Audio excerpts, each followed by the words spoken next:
refresher course on forensic audit, no, not audit, forensic investigation, forensic accounting. Yes, friends, that is the paradigm shift, and that is what we are talking about today. First of all, at the outset, greetings of Mahashivratri to all of you. May the Lord Shiva, the creator of this universe, give us all the perseverance and patience to get into this field of forensics, and we all get benefit from this forensic. I believe all of us stay healthy and safe on this Mahashivratri. I would first request to start off the session by playing the ICI motto song. People who are sitting may just keep their hands on their chest in respect of the ICI motto song. Krishnaji, please play.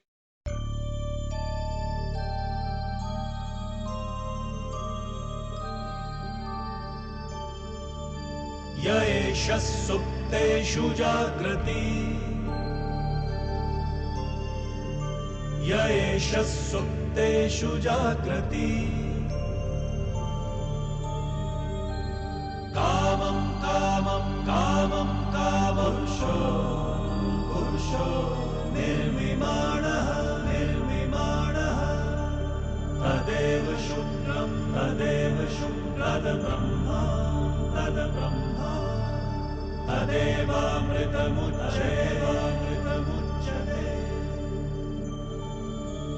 तस्मिन् लोकः शतः सर्वे तदूनात्यपि कश्चन एतद्द्वैता एतद्द्वैता एतद्द्वैता एतद्द्वैता एतद्द्वैता एतद्द्वैता.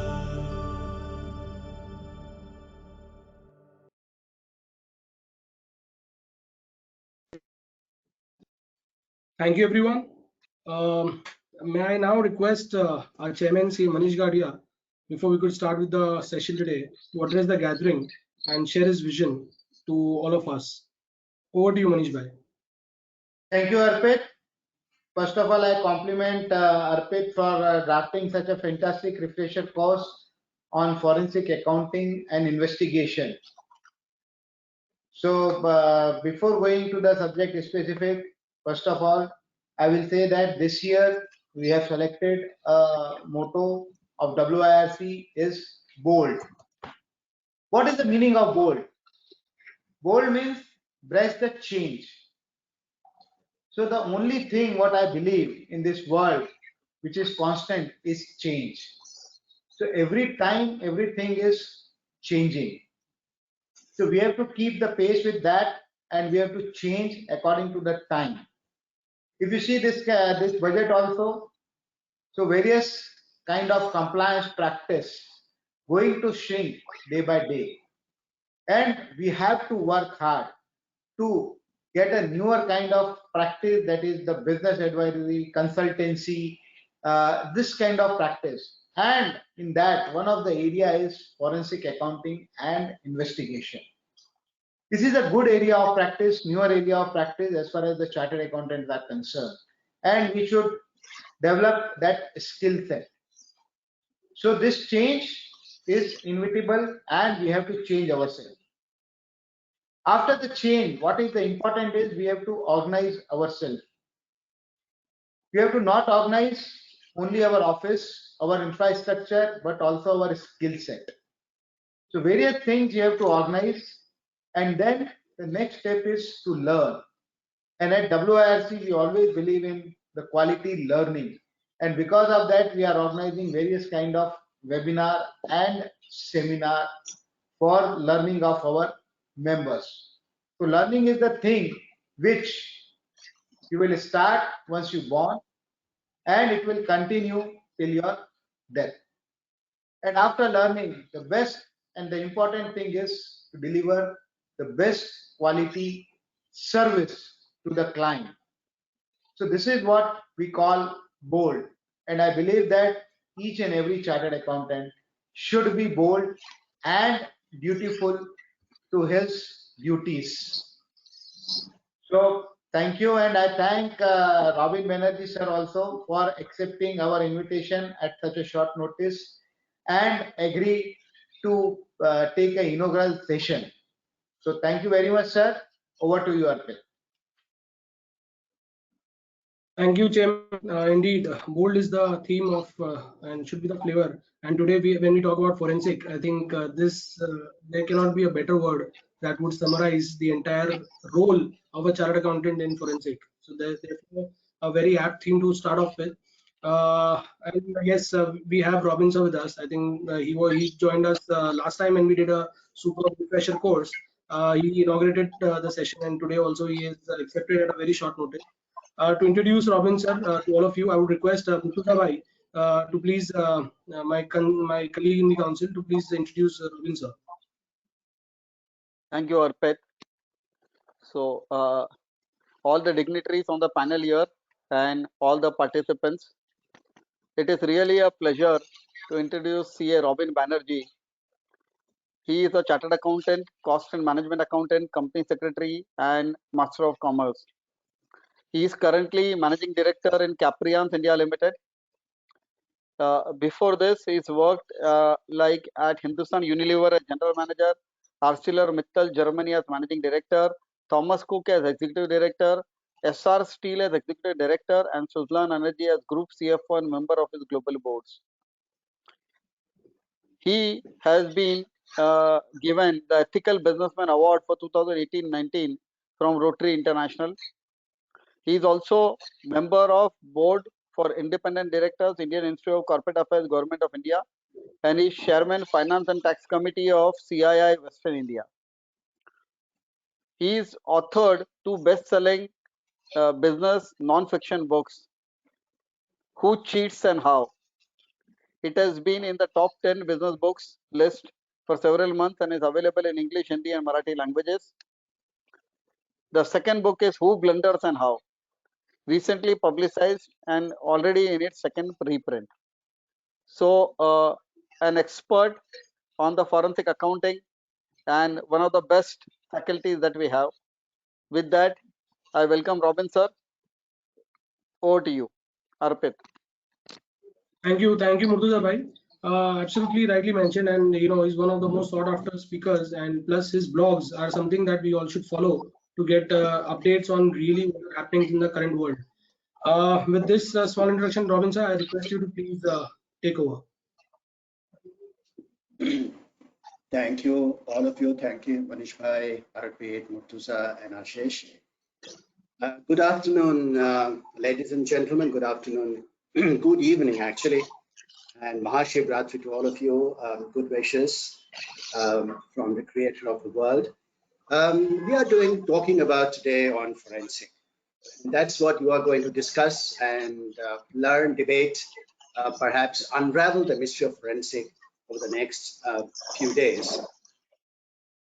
All of us are chartered accountants. Well, that's perhaps most of us are who are in this webinar. And each one of us know what forensic is.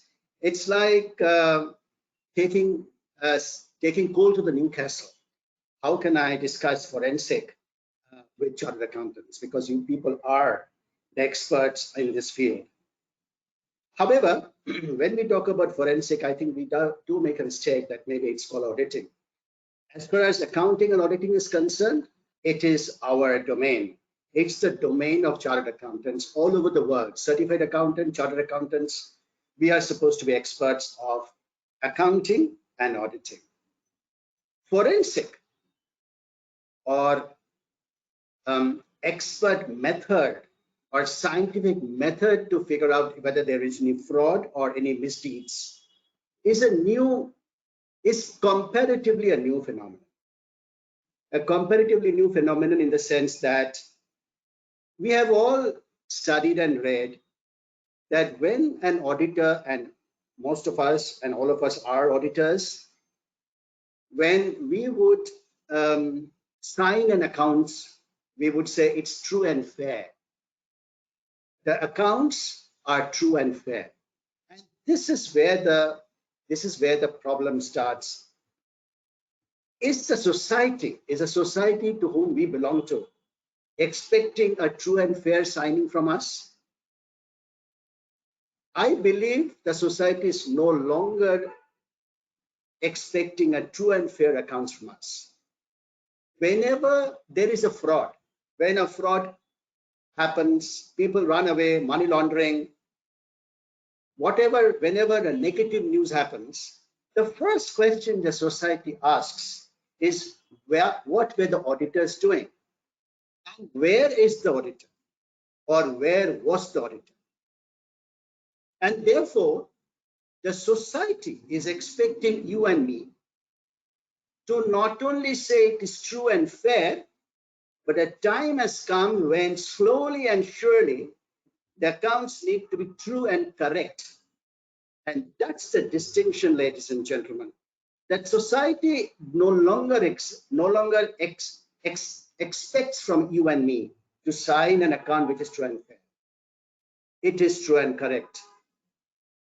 As times went by over a period of last, let's say hundreds of years, corporate frauds in the corporate world, frauds in the business have existed since corporatizations and businesses exist. People have been, as thieves have existed, murderers have existed, criminals have existed, so does business crimes exist.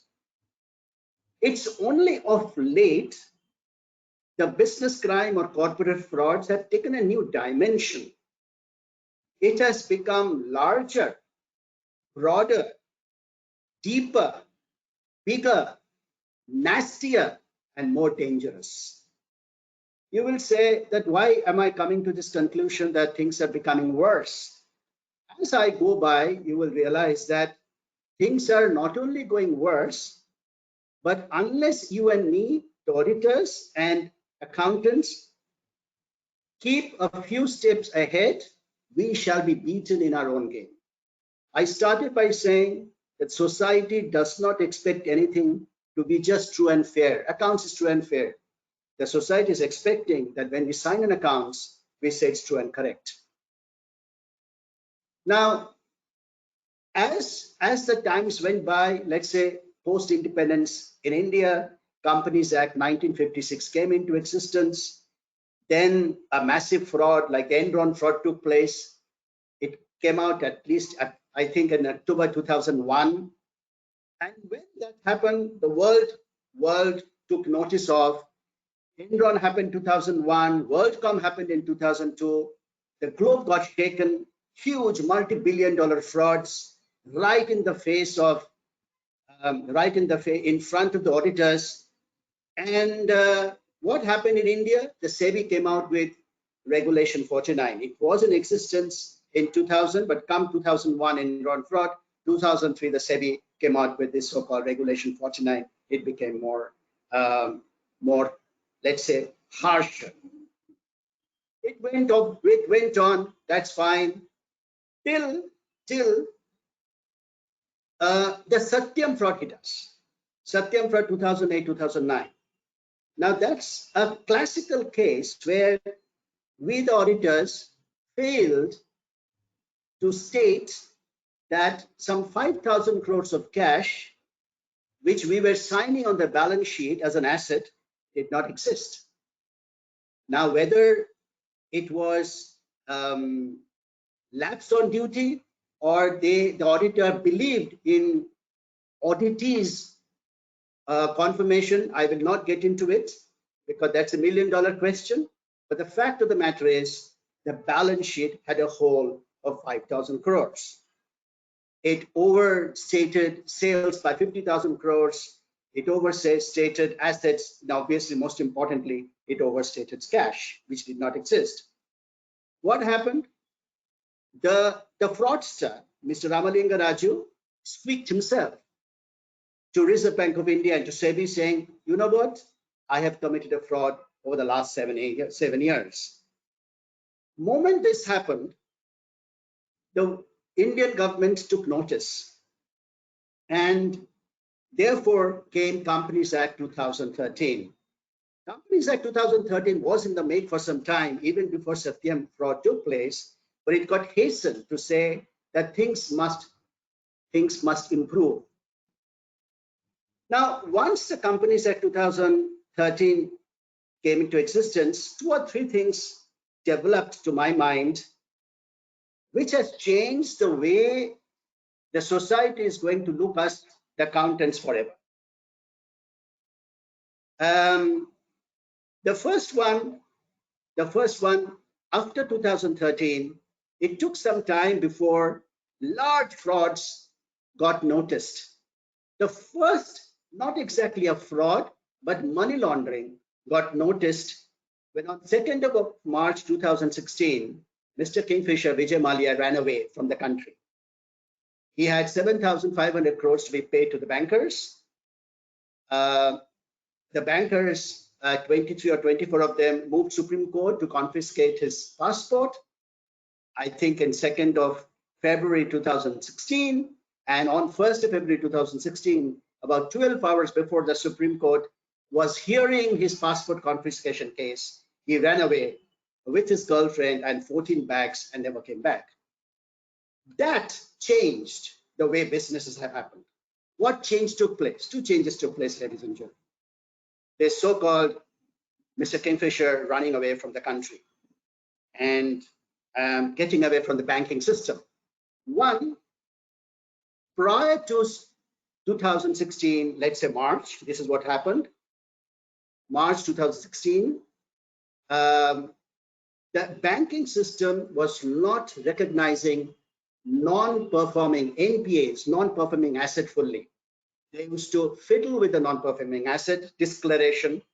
And so come 31st of March, the then Reserve Bank of India government, Raghuram Rajan, insisted and made sure that NPAs of the banking system is disclosed correctly. And if you recollect, come 2016 March, the quantum of NPAs which was reported by the banking system was the highest ever. That was one change which took place. The second change took place, which would have affected many of us, because some of us are financial advisors also. I'm quite sure that before March 2016, a lot of evergreening by the banking system was going on. Essentially speaking, that the bank used to give new money to pay back the old money. Evergreening stopped come March 2016. NPAs for the banks got recognized and evergreening stopped in 2016. So one big jolt to the business community, including you and me, we the chartered accountants, happened when the ecosystem of the Reserve Bank of India changed towards better governance. I hope it is toward better governance. This is what happened. Now what happened? This was all going on well. Although the ecosystem was towards NPAs and no evergreening, but there were still occasions when the entrepreneurs were not paying back the money. The ecosystem, the rules of law, the regulation therein around 2016, 2017 was not good enough to really punish people who were not returning the money on time. And then came IBC, Insolvency Banking Code. Insolvency Banking Code, to my mind, changed the way the borrowers will ever do business, ever in India. It has also changed our lives, you and me, I'm quite sure, because till 2018, till IBC came into existence, the entrepreneurial community, who took large loans, were of the firm belief, many of them were of the firm belief that if I don't give the loan back, if I don't repay the loan, the bankers will give another loan, pay back the old loan. Evergreening in a way, for sure. But if I don't do that, what will they do? Nobody can run away with my money. Nobody can take away my business. So IBC made sure that if you don't pay your money and don't settle it with your banking system, your assets will be auctioned. Again, a new ecosystem to make governance more deliverable. Again, it's going to affect you and me. All that was fine till, in my view, the Nirav Modi fraud came into existence in February 2018. If you remember, Nirav Modi fraud was disclosed by Punjab National Bank on 14th of February, which happens to be the Valentine's Day, and it was a diamond fraud.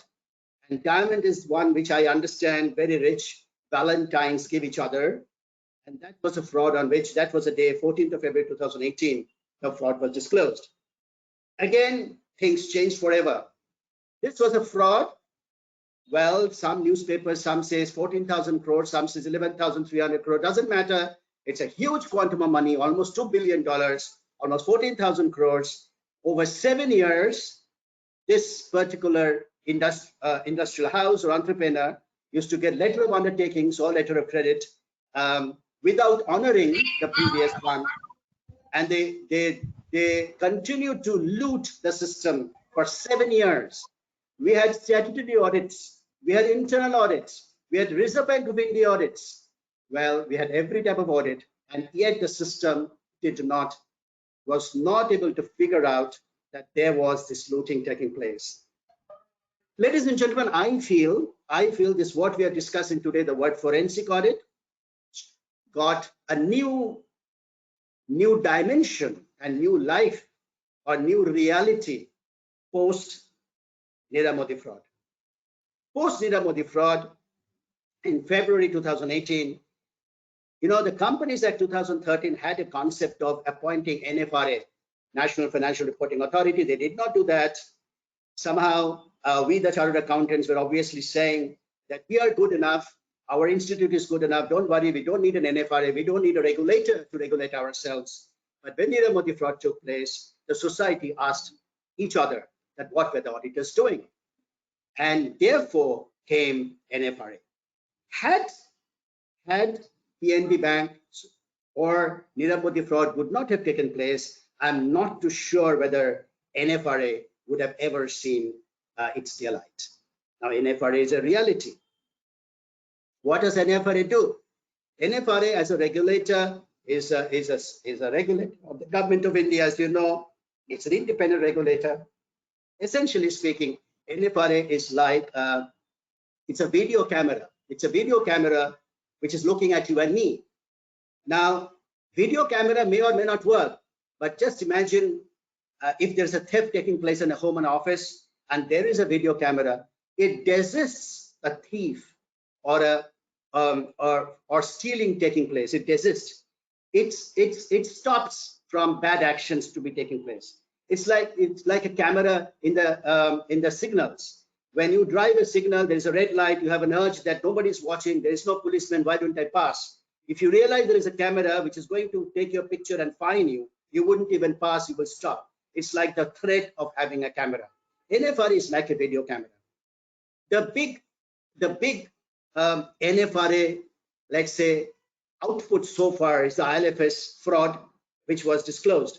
Now, come September 2018, came ILFS. As you go along and try to understand what went wrong in ILFS, again, the accounts were audited by big firms. What went wrong? Forensic report from Grant Thornton, that's who did the forensic report. They found out two issues. Well, there are several others, and I will not bore you with details, but two issues they found: that the credit rating agencies, who should have given them a suboptimal, non-investment grade rating, maybe BBB or C or CC or D, whatever, they have continued to give till July 2018 AAA rating, because the senior management of ILFS were giving gifts to the rating agencies time and again, so that their rating does not go down. So the management managed the rating agencies.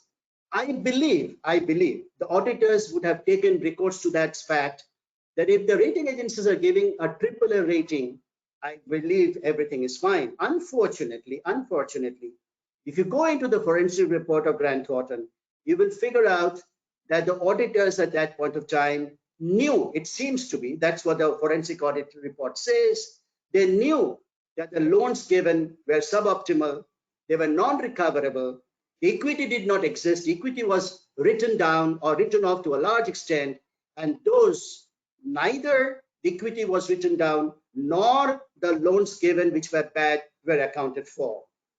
Obviously, the balance sheet was incorrectly or inappropriately signed off. Why the auditors did not recognize, did not realize such apparent mistakes, I don't know, but from a hindsight, it seems perhaps they depended too much on the rating, and the rating being AAA, they perhaps took for granted, if at all, the management representations that they may have given. And then came in September 19, ladies and gentlemen, the Pmc Bank fraud.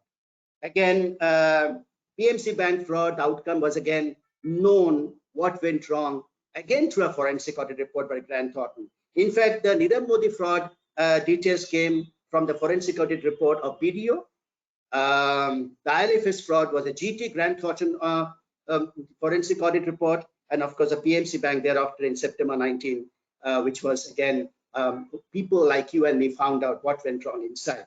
What happened in Pmc Bank? Pmc Bank, to cut the long story short, the loan book, which in a cooperative bank cannot be more than 20% cannot be extended to one group.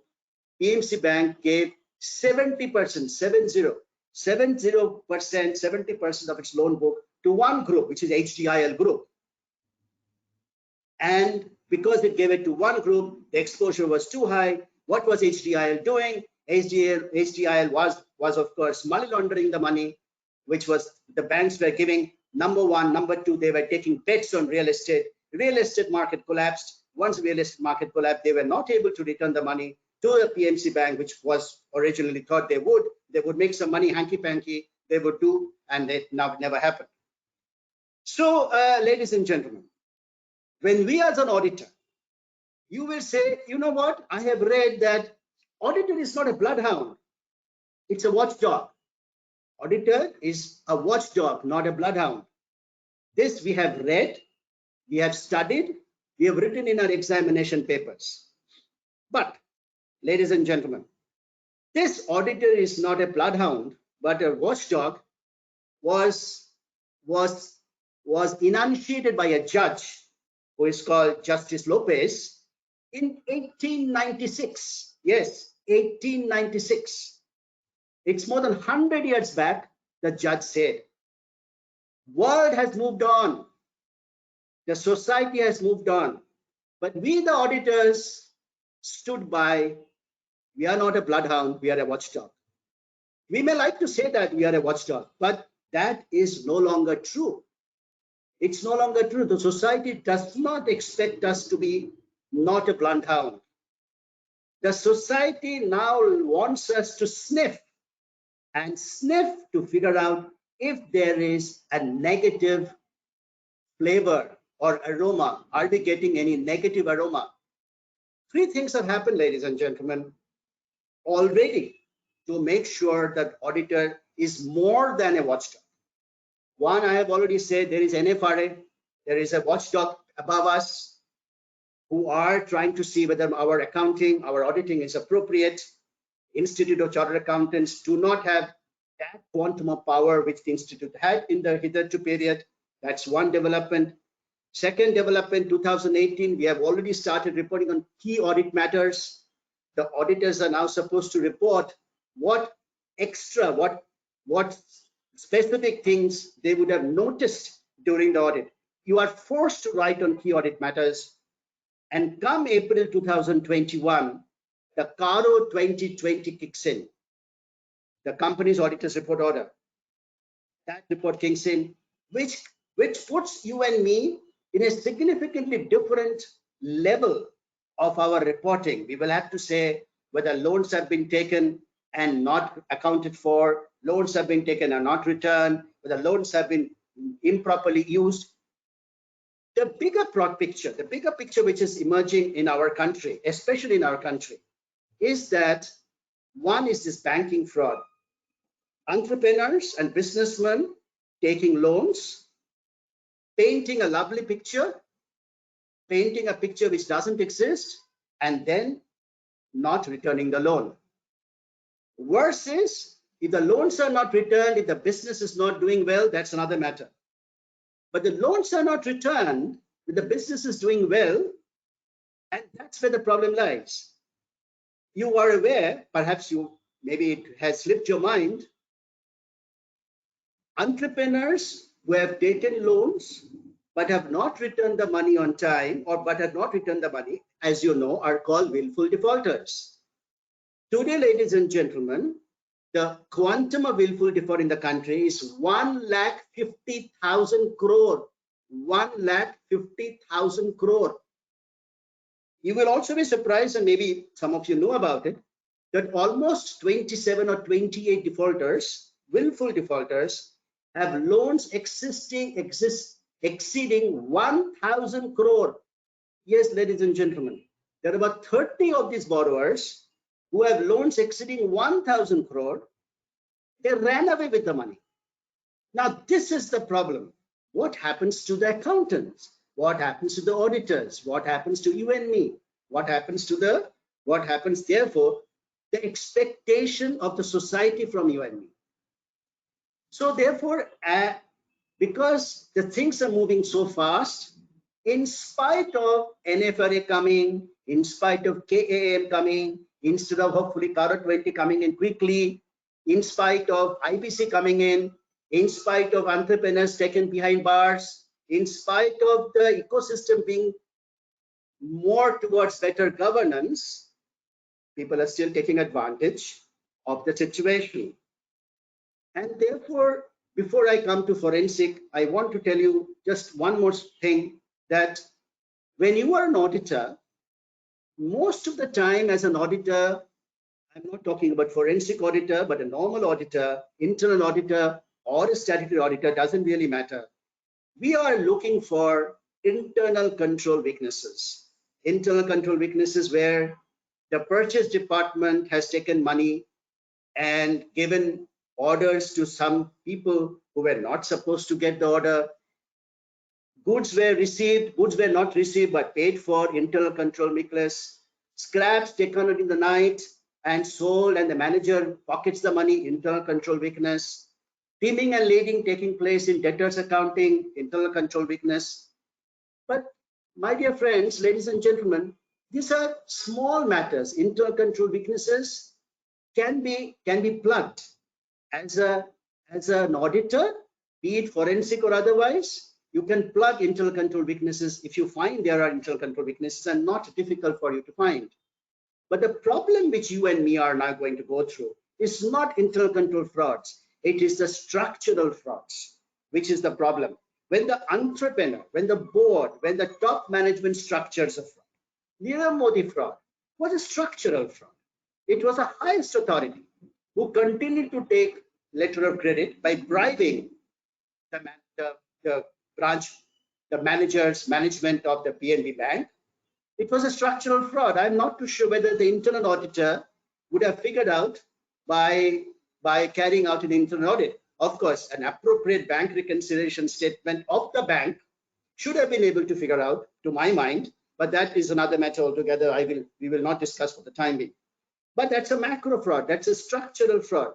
Think of the fraud which has taken place in the PMC Bank, the PMC Cooperative Bank. What happened? The management took the view that we will give loan only to one business house, which is the DHFL HDIL business group, and they control the board. Now again, could the internal auditor or statutory auditor figure out? Perhaps yes, perhaps no, but it was a structural fraud. Think of the ILFS fraud. ILFS fraud must have been managed at a significantly higher level. What was ILFS doing? ILFS was a infrastructure NBFC, giving loans to infrastructure companies, taking loans from NBFCs at a short-term basis, but because these are infrastructure loans, they were giving on a long-term basis. So short-term borrowing used for long-term funding. Obviously, there was a timing mismatch. They were thinking that every short-term borrowing can be rolled over and we should be able to meet the liability. May, June 2018, they figured out that some of the short-term lenders refused to roll over their loans, and then hell broke loose. AAA rated company became D almost overnight. These were structural frauds. When you talk about Ponzi schemes, these are structural frauds. Frauds which are constructed by the management, by the board, by the entrepreneur. That's where our life will become more miserable. Now the question here is, can forensic audit address structural frauds? I would guess in the next course of 2 or 3 days, as you are going deeper and deeper into forensic audit, my impression is, and my impression would be, that you all will be discussing a lot of micro level frauds, how teaming and leading took place, how checks were issued wrongly, how to figure out that payment to Mr. X was not made but went to Mrs. X, and so on and so forth. Internal control issues, smaller issues, employees taking advantage of laxities, maybe whistleblower can help, but forensic must tackle the structural frauds. You all must think through that how can I unravel if there is a structural issue taking place? How could a forensic audit unraveled, let's say, the ILFS issue beforehand? Not after the fraud has taken place, after the bank has been able to figure out that there was a default. To do a forensic audit is very easy. But to do a forensic audit before you know there is a problem is where the challenge will be. Could PNB Bank internal auditor done a forensic audit to figure out that the letter of credit are being issued but not getting honored over 7 years? Perhaps yes, perhaps no. So my submission to you, ladies and gentlemen, is that as we are going on in our life, to my mind, and my humble submission to all of you is, forensic audit is going to become the new normal. It's a great opportunity. It's a threat also. Threat because whenever there is a fraud, unfortunately, 1 or 2 chartered accountants go behind bars. This is a big threat. If there is a problem, what happens to you and me? Opportunity, can we figure out that there is a problem and tell the management, tell the shareholders, tell the government, tell the income tax authorities, tell the regulator that there is a problem going on, I can catch it for you. As I said, ladies and gentlemen, that when the audit concept started, when the accounting concept started, true and fair view is what all of us wanted to be in. Way back in 1896, one judge stated, Justice Lewis stated that auditors is not a bloodhound, it's just a watchdog. That is no longer existing. As I said, the ecosystem is wanting us to certify that's true and correct. And if there is a fraud, we should be able to figure out that there is indeed a problem. Whenever there is a reason to believe that there is a problem, it is important that we highlight that there is an issue. To my mind, all of you who are doing the forensic training in the next few days, it's a new beginning. Not only new beginning, the world across, as you will figure out in the next few months, next few years, large loans, new investments by, let's say, private equity investors, they would ask for a forensic report. There is one problem which Indian government has started is that if a listed company appoints a forensic auditor, they must disclose it to the stock exchange. This is a negative. This is a huge negative. We from the CII are trying to tell the government that nobody wants to say that I have appointed as forensic auditor. The moment you say that you have appointed a forensic auditor, the stock market collapses. This is a negation. I hope they see the reason and withdraw this particular notification or requirement. But barring this, more funding, whether it is debt or in equity, to my mind, will slowly be dependent upon a clean forensic report. Of course, if you give a clean forensic report and there is indeed a problem therein found, what happens to you and me? So you obviously are taking more responsibility, but because a clean forensic report necessarily means everything is fine. One last one, when you do a forensic report, normally the management will tell you this is the place which you have to look at, like the purchase department or the sales or the collections. But when an investor is looking for a forensic report, which area do you look for? In a large company, to do a forensic audit for a large company is almost impossible. So my submission to you is, as and when you will do a forensic report of this nature, the investor is looking for it, the lender is looking for it, not knowing that where the problem is, please do a specific area and give in your report that in your forensic report you have done A, B, C area and X, Y, Z you did not do. Therefore, there is no report on that. The times are changing. The expectation from the ecosystem, from you and me as auditors are changing. Forensic report is going to become a new norm. And as you would see the CARO 2020, the CAM report, the NFRA, all of them are walking towards audit report, which is forensic in nature. So thank you, ladies and gentlemen. It's very interesting times, great opportunity for us. Rather than taking it as a threat, let us take it as an opportunity. And I believe it will make a world of difference, not only to our profession, but also to the community and society at large. Happy to take questions.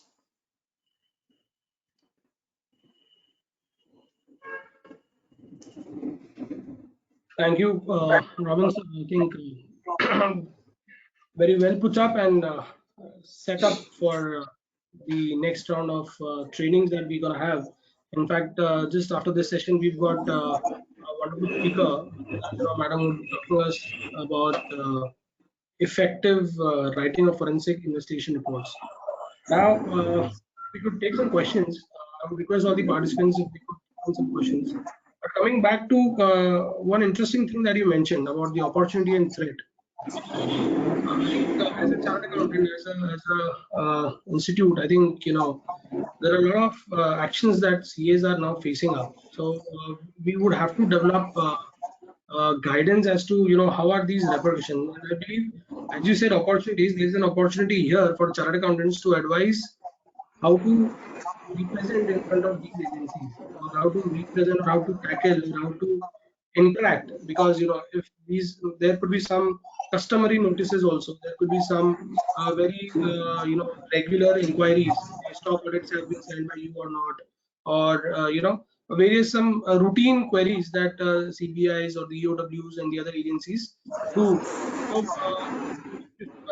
if you can guide us on how should chartered accountant, because of course we're gonna think about and do some more sections on this aspect as well. Since you mentioned about this opportunity, and chartered accountants become advisors to chartered accountants, how to tackle these agencies. What do you think? I would suggest two actions. One, from the institute angle. The regulatory authorities, especially the police department, which is the first port of call when there is an economic offense and economic fraud, that's where it all starts. You complain to a police.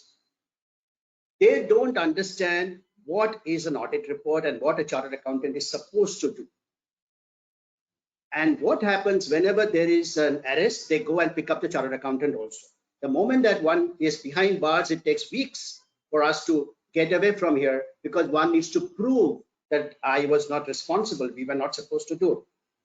From the institute, it is very important that we engage ourselves with the DRI, EOWs of the world, the secretaries. We have to start with the secretary himself and the joint secretary and deputy secretary to explain what is the role of an auditor. Audit report is not a forensic report.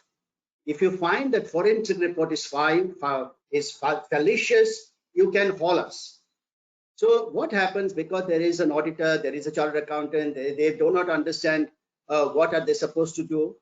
So obviously we are hauled up. So one, our institute, we as an institute, from the top, from the secretariat and from the top leadership, we must explain the powers that be. That's one. Number two, very important, whenever something goes wrong, to distinguish between an audit report and a forensic report.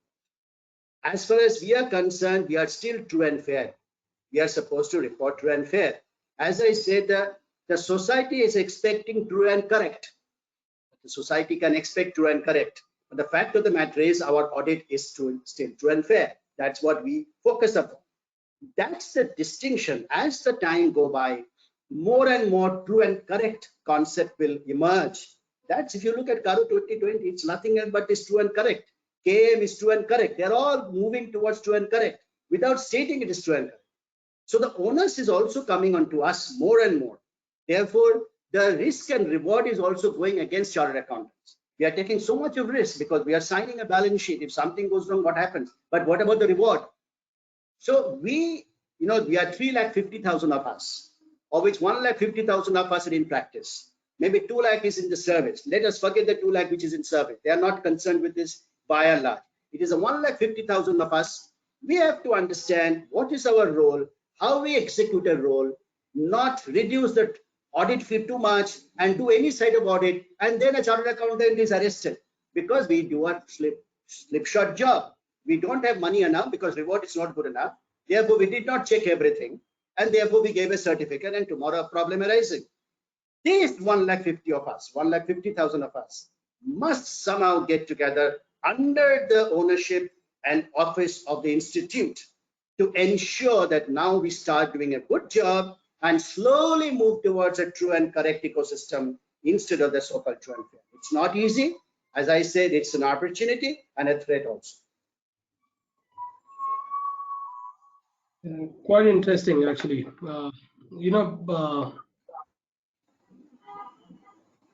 You've been on the industry side, and you've been part of the management. You've tackled auditors. You've seen audits. You've appointed auditors, and now you are into consulting space. So there's a question by Amit Budwani. How do we go about initiating a forensic audit? And it is no more audit, friends. It is, the first thing that I would request all of you and invite all of you to do is stop thinking about you as an auditor and stop being an auditor when you have to talk about or think about forensic. It is either you you say you are an accountant or you say you are an investigator. So first step, Amit ji and everyone here, and because very soon our forensic audit standards would also be out. First time ever, in this country, not only in the country but in the world, first time ever, only institute to have set up forensic accounting standards. So I think very soon they'll be out, and we have accepted that these are no audits, these are accountants, and these are investigations. So Robin, based on your when you take up engagements of investigation nature, and what are the things, primary things that you go about doing in terms of how do you initiate these forensic audits? Some of the high points, because anyways we'll be covering this later, but just from your perspective. I think number one point as a forensic auditor, or when you take a forensic assignment, it is very important to understand what is the scope of your work. You cannot do a forensic audit of an organization. It is not possible. You cannot do a forensic audit of HR or purchase and sale and scrap and IT, legal, law. It is not possible. It is not possible to do a forensic audit report of X and company. You can give a forensic audit for a function. So it is very important to know which function you are talking about. Number one. Number two, normally a forensic assignment starts from some suspicion. And what is the suspicion? If there is no suspicion, if there is no area, a forensic audit should not, or forensic assignment should not be taking place. Even if they are giving a lot of money, the risk and reward is just not worth it. Because if you get a clean forensic report and tomorrow there is a problem, God help us. So this is a very important thing which we have to remember. Arpit, you are on mute. So nothing, please go on. No, I'm somebody wants to speak. So there's another question that has come in next. No, actually, sir, there was some disruption. Please continue, sir. Okay, there was disruption here. No, what I was saying is that do not accept, try not to accept a forensic of an organization, forensic audit of an organization. It should be a function. And normally it should start with some suspicion. So the management should tell you that this is the area of suspicion, this is the whistleblower I've got, and therefore why don't you do a forensic audit in that area? But if I say, okay, I do the forensic audit of Hindustan Lever, you cannot do a forensic audit of Hindustan Lever. It's not possible. Even if your tail maybe paid 10 crores of fees, doesn't matter. Fees is not important. The risk reward is just not worth it. It is not possible. Perfect. So the first things, some of the things that you should keep in mind, as Robin sir says, think about the function that you have to investigate. Think about the function that you have to look into as a forensic investigator and a forensic accountant, and more importantly, the scope of activities, and therefore the reporting lies therein. I also welcome our next faculty, Vidya Rajarao, madam. Madam, we are into question and answer sessions now in the first one, and we'll shortly invite you again. Thank you for joining us. So there's one more question by Jitendra Munani. How do we deal with whistleblower comments that keep coming up from unknown emails, whereby it could be a tip without any proof, and it could be just a mere rumor, or it could be an estranged employee or a vendor. And to what extent and deeper we should go to investigate the matter. As a statutory auditor, I'm assuming he's asked as a statutory auditor. One issue is that, and all of us are chartered accountants, 2/3 of all the frauds in the world are identified from whistleblowing. 2/3. It's a 1/3 the whole other ecosystem. So do not ignore a whistleblower complaint. That is number one. Normally, number two, whistleblower complaints will normally be anonymous, and it should be anonymous. It cannot have a name, because moment there is a name, no whistleblowing will take place, or normally will not take place. 3, normally a whistleblower will happen from someone who is agitated, an employee who is not satisfied, who has not got his promotion or her promotion, or who was bypassed, or he was treated badly by his or her boss. These are all expected behavior of whistleblowing. The fourth thing my experience says, whistleblowing letter is very ill drafted. Most of them would not know English, but they will try to write in English. Most of them will not know how to write, but they will still write. You will have to, and it is anonymous. You cannot ask what is the problem, what are the issues. So my submission to you is, normally, it's my experience again, and it could be varying from everyone else. I always believe that if there is smoke, there is some fire. And the fire need not be very large fire. It could be small little matchstick fire, but there is some fire. So whenever there is a whistleblower, howsoever ill drafted it could be, even if it is anonymous, and it should be, a prima facie investigation by the internal audit team is required to figure out, is there any problem?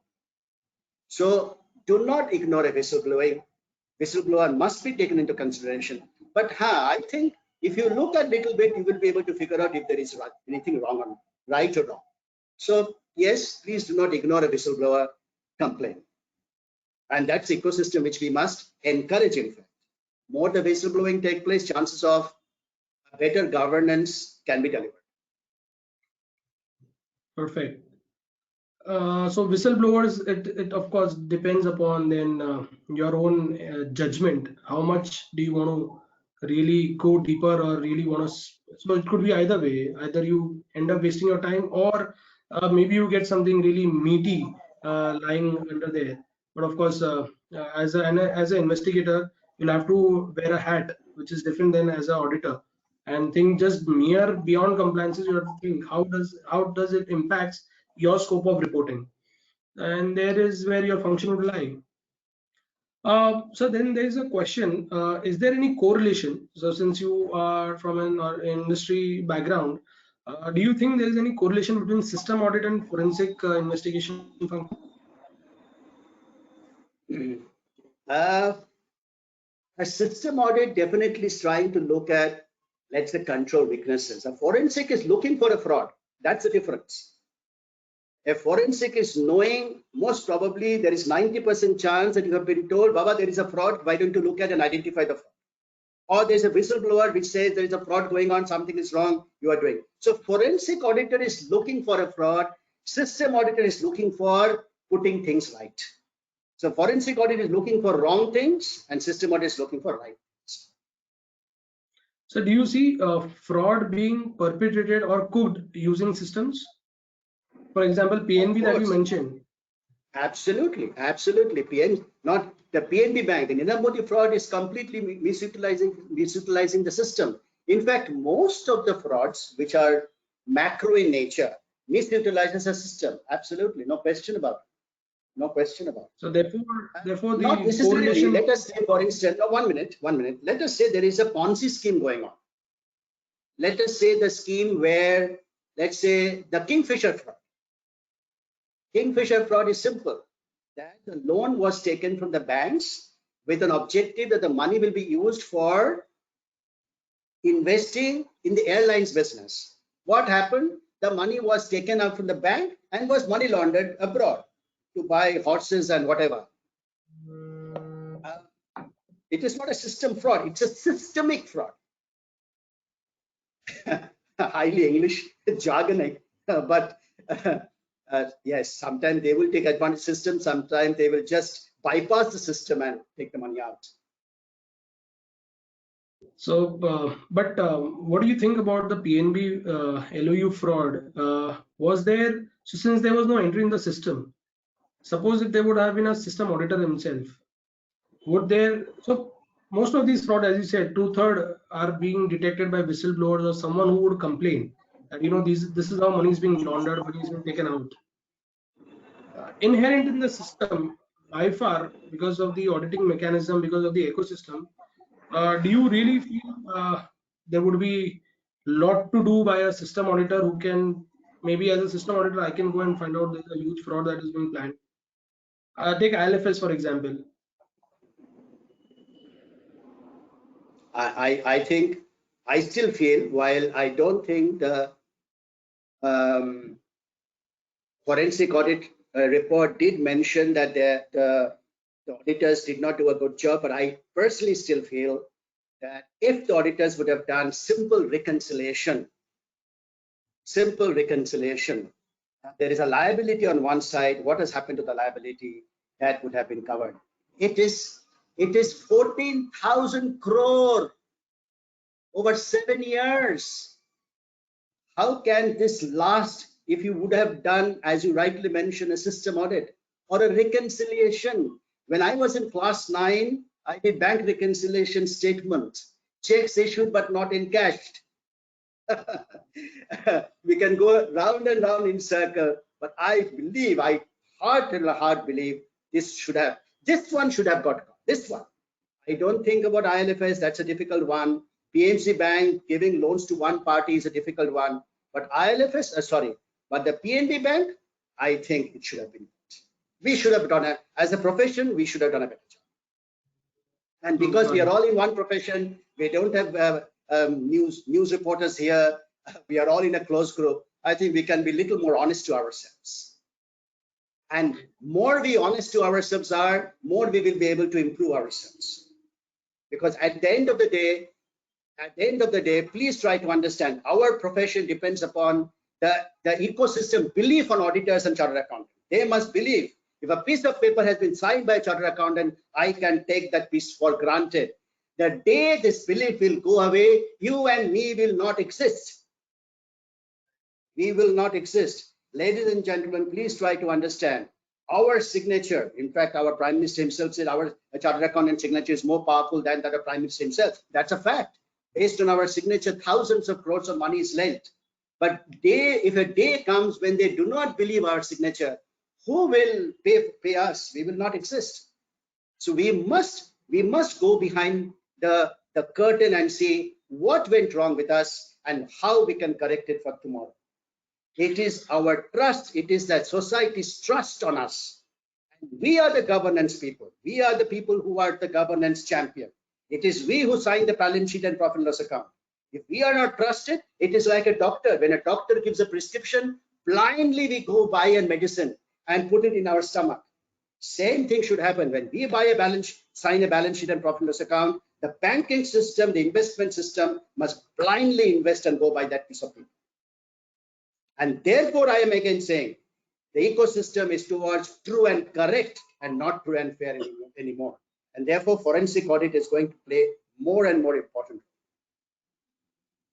Perfect. I think behind the curtains is the catchword here. For the next question, so they've asked me, sir, how do we?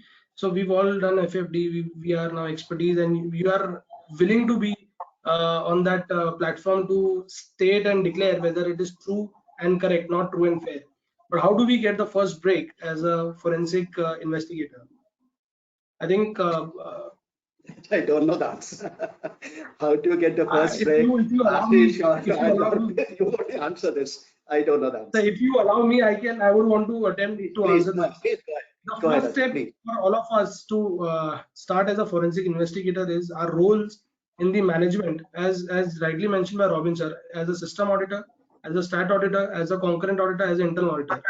I think the more you start going beyond the curtain, the more you start looking into things for true and correct perspective, I think that is where you will land your first forensic investigation assignment.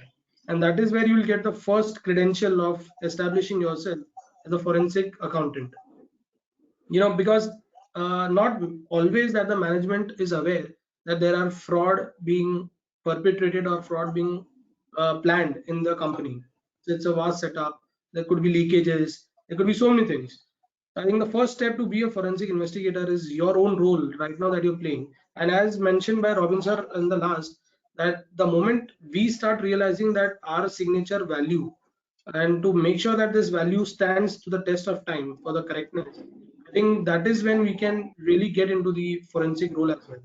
And either you are a system auditor or you are a concurrent or you're internal auditor, no one stops you from giving out these essence, these flags, red flags, or whatever that has been prescribed in the ecosystem right now as fraudulent. No one stops you from that. And if you do that, I think the best sleep that you get will be then. Right, Ashish. Well said. Arpit, very well said. I must compliment you. Very well said. Thank you, sir. I completely agree. Our coordinator for today, Ashish Vyas, who is also an insolvency professional. Ashish, would you have some questions? You can take those questions, and else we'll wind up the session and invite the next speaker. I think questions have been taken by you. So I just need to just formally what are things you want to give. All right, so I'll request Ashish Bhai to please give a perfect, befitting word of thanks for the fantastic session to set up the mood for forensic audit accounting series rather. Yeah, right. So it's a wonderful session. Started with the change in the mindset of society, the expectations of the society from true and fair view to true and correct view, and the highlight on the judgment, which is a 100-year-old judgment, and putting this fact in the mind that society is not expecting us. Society is expecting us to be a sniffer rather than a watchdog. And the point, the starting was very wonderful, and the things has actually gone into mind of the participants and us also, that the expectations of society are changing, and we cannot be stuck with the 100-year-old judgment, and we need to do more. With the recognition that this is a closed group, and position for introspecting was also has been highlighted. All the points were very well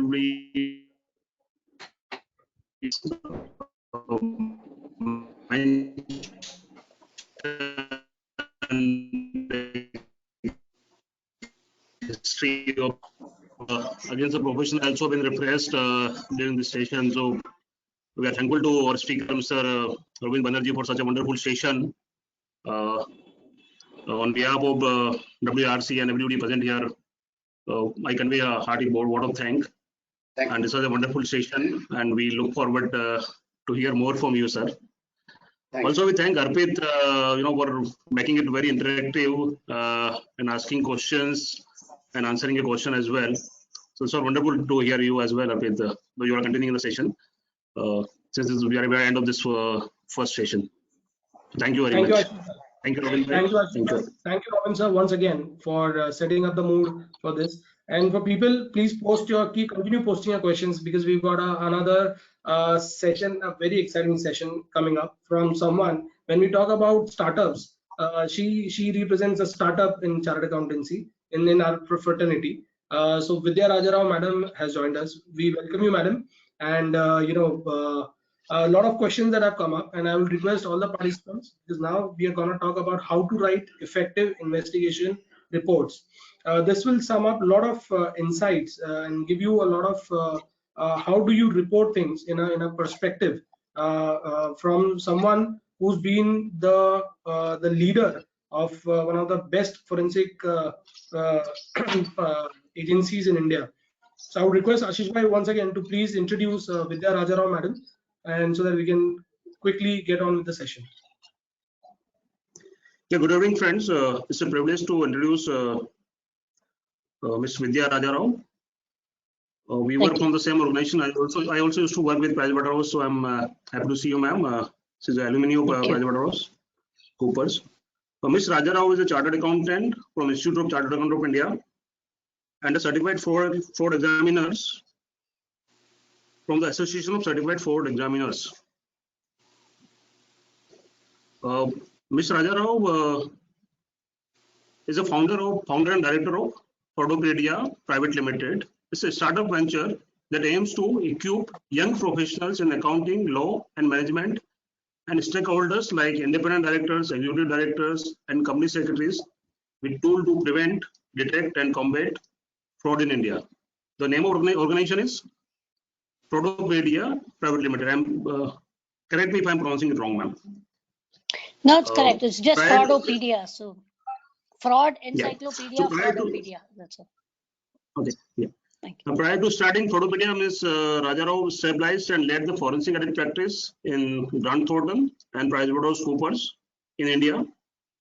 Ms. Rajarao has over 25 years of experience and expertise in numerous forensic accounting assignments, fraud investigations, and regulatory proceedings in India.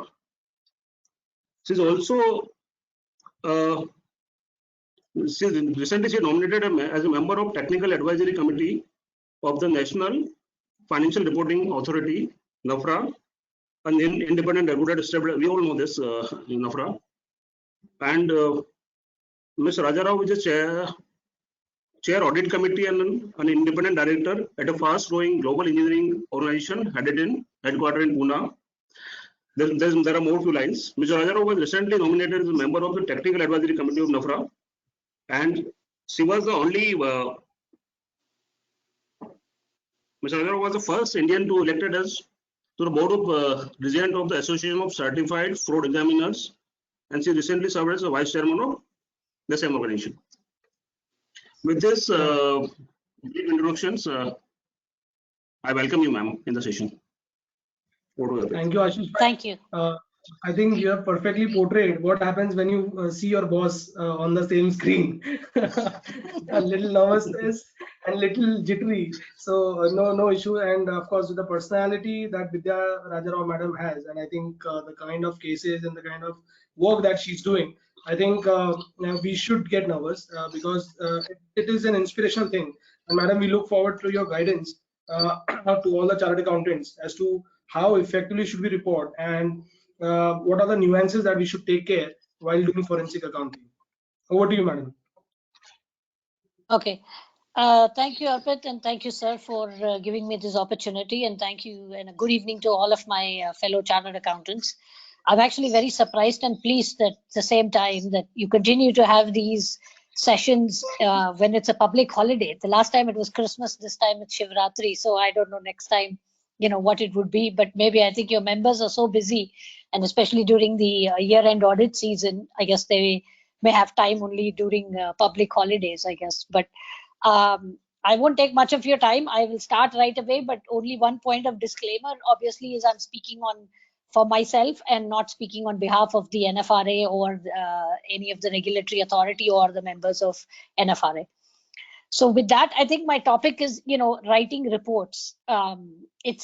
you all would have written reports, and I think writing a forensic report, a report after you conduct an investigation, is very different from writing an audit report.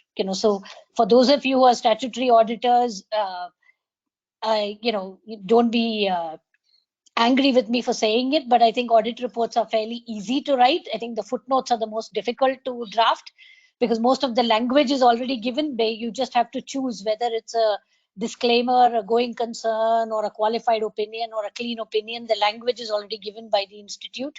The footnotes is where you have to spend a lot of time, and given the size of the annual report, very few of us, only, if you're an experienced chartered accountant, you will read the footnote and decipher what's happening in the financial statements. Many of us won't even go beyond the audit report. We'll just say, well, it's a clean opinion, and therein lies the end of the story. Internal audit report is a little more challenging, but a lot of the internal audit reports I see have become presentations, PowerPoint presentations. They're presented to the audit committee, and almost all of them are indistinguishable. I've seen internal audit reports of various firms, and they all have a similar format. You go to the scope, you go through the internal audit plan, what you tested, what evidence you gathered, what are the exceptions in terms of control strengths, weaknesses in the control system, and then some recommendations. So they're a little more difficult than the audit report, but still, I think all of you will have an experience because most of the time it is fairly standard. Whereas in terms of forensic investigations and any kind of forensic review, the challenge is it starts with a clean sheet of paper. You cannot really copy paste from an earlier report because the facts of the case are different. The fraud which has been, or the alleged fraud which the company has asked you to investigate is different. The people who may have perpetrated the fraud are different. The procedures you do are tailor-made. You have to customize the procedures for the investigation, and your findings also will be different. So you need to put in a lot of thought into how you write the report. So there is no boilerplate language that you can use unless, even if you have done extensive investigations over 25 years, you still need to be sure that what you're saying in this report makes sense to the reader, and there could be multiple readers of your report. So with that, let me just go to the first, what I want to cover today. I don't know, Arpit, if someone's going to scroll through the slides. Yes, ma'am. Mishra ji, if you can please change the slide. Madam, as you say, it will happen. Sure, thank you. So we look at, just a background on what these forensic reports are, the type of reports, a structure that I have found quite useful while drafting reports, which is across, regions, continents, geographies, and type of investigations. Some focus on the language, format, and a conclusion, and I'm open to, any questions you may have. Next, please. Yeah. So precise and clear writing, it goes without saying, it is very paramount and critical and essential in our practice. Documenting what you've done is as important as doing the investigation itself, because the report which a chartered accountant issues after performing a forensic review or investigation forms the basis of actions by, at a minimum, the board of directors, the clients that have hired you, the committee of creditors from banks and financial institutions, even regulators. Your report may be presented in front of a judge, a jury, a court, arbitration, etc. So the reports reflect on the individual who's writing the report and on the firm that you represent. So the person writing the report, the partner, has to sign the report in their own name, and it reflects on them and on the procedures and the firm that they've represented. So it is very critical that the report is very clear and understood by everyone in the same manner as what the author meant the report to be.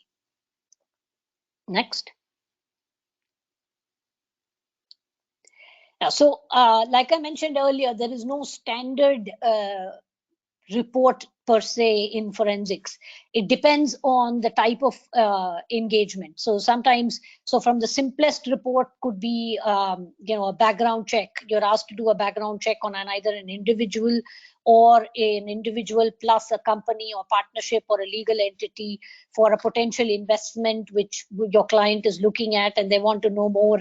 It could be a combination of media analysis, litigation analysis, discussions with customers, employees, vendors, etc. So we typically call that a background check report, and then you have one type of report. You have second, an investigation, which many of you will be familiar with. You're asked to conduct an investigation, and they can be based on a whistleblower allegation, like the earlier speaker mentioned, or it could be a committee of creditors because an account has become non-performing and they suspect certain diversion of funds or malfeasance. So that could be another report. Third, there could be, again, allegations that the company is, engaging in earnings management, or frequently known as cooking the books, that the numbers are not what is intended. Again, it may come from a disgruntled employee, a former employee. It could be your competitor who's complaining. It could be that the regulator suo moto takes an action based on what they've seen in some of the cases. So the origin could be anything, but you need to do an investigation on the particular area, whether it is revenue recognition, expense diversion, understatement of expenses, off-balance sheet disclosures. They could also be on bribery, alleged bribery, corruption, money laundering. Sometimes there's also investigations on cybercrime. So there are a lot of issues which come up for investigation, and you have to write a report, and each of these will again have to be custom made. The third one is dispute. So many chartered accountants, as you know, are called as expert witnesses in an arbitration, whether that is arbitration under the Arbitration Act 1996 in India as amended, or it could be international arbitration, institutional arbitration. So where you testify as an expert witness based on the mandate that is given by counsel and client in that particular case. It could be on damages your client has faced and the client is claiming those damages in arbitration. It can also be to challenge the damages which your counterparty has put, and you are on the other side challenging the calculation of damages, and you believe based on whether it is a payer or a receiver, the damage is either less or high. So those are another type of reports. Then the last one, again, you have various other ad hoc reports. There could be memos, information requests, status updates, and these equally become critical, especially where there is regulatory focus or there is public taxpayer money involved in terms of, say, an insolvency and bankruptcy procedure, or where there is a review by the committee of creditors. Any information, anything you put on paper could be scrutinized and challenged by either of the parties. So you always have to assume that the written document will be shared outside with third parties. So you cannot assume that the written document will remain with the client, even though there's a duty of care and privity of contract only between you and the client. You have to assume that the written document will be outside. It could find its way in the Financial Times tomorrow, and you have to then use appropriate language, grammar, and tone, so that even if the report comes into public domain, you can defend the contents of the report. Leave aside other recourse you have for the report that should have never been disclosed in the public domain, but the damage is done by the time you take those mitigation measures. So you always have to assume that it will be shared outside and structure the report accordingly and write accordingly. Next. So the first is the structure of the report. So you have to ensure that the report complies with the reporting standards as applicable. You can rely on both the ACFE reporting standards as well as the ICAI has recently published, I think it's available for comment on their website, the Forensic Accounting and Investigation Standards, which has a section on reporting and talks about the kind of reporting, the evidence that you need to have, and the documentation that the forensic investigation must contain. You must be very careful while concluding or expressing an opinion. There is a lot of debate amongst the CA community, especially amongst forensic professionals, on whether you should express an opinion or not. It is a controversial topic, and I'm wading into it at the beginning. But I think, my view is that if you're asked to conduct a forensic investigation, you must express an opinion, or you must say you do not have one. In other words, not an opinion as in an audit opinion, but you must be able to conclude that if you're a forensic professional, this is the alleged fraud that was given to a forensic professional for investigation. You tailored the procedures. You determined what procedures you're going to use. You determined the approach. Based on the approach that you thought it is fit, because you are the professional here, not the client, and the procedures suited the allegation in question, you need to be able to conclude whether the allegation can be substantiated or not. In other words, if the allegation was that the company's financial records are improper, or if the allegation is, or the committee of creditors hires you, say, for example, that the entity in question has been accused of diverting funds or misused funds in contravention to the loan agreements, and you are asked to establish whether that is the case or not. So it is primarily a fact-finding exercise, like every investigation is, based on data, the review of financial statements, discussions. The methods you choose are up to you, because you are the forensic professional here and you are the expert. It's not the client, it's not the committee of the creditors.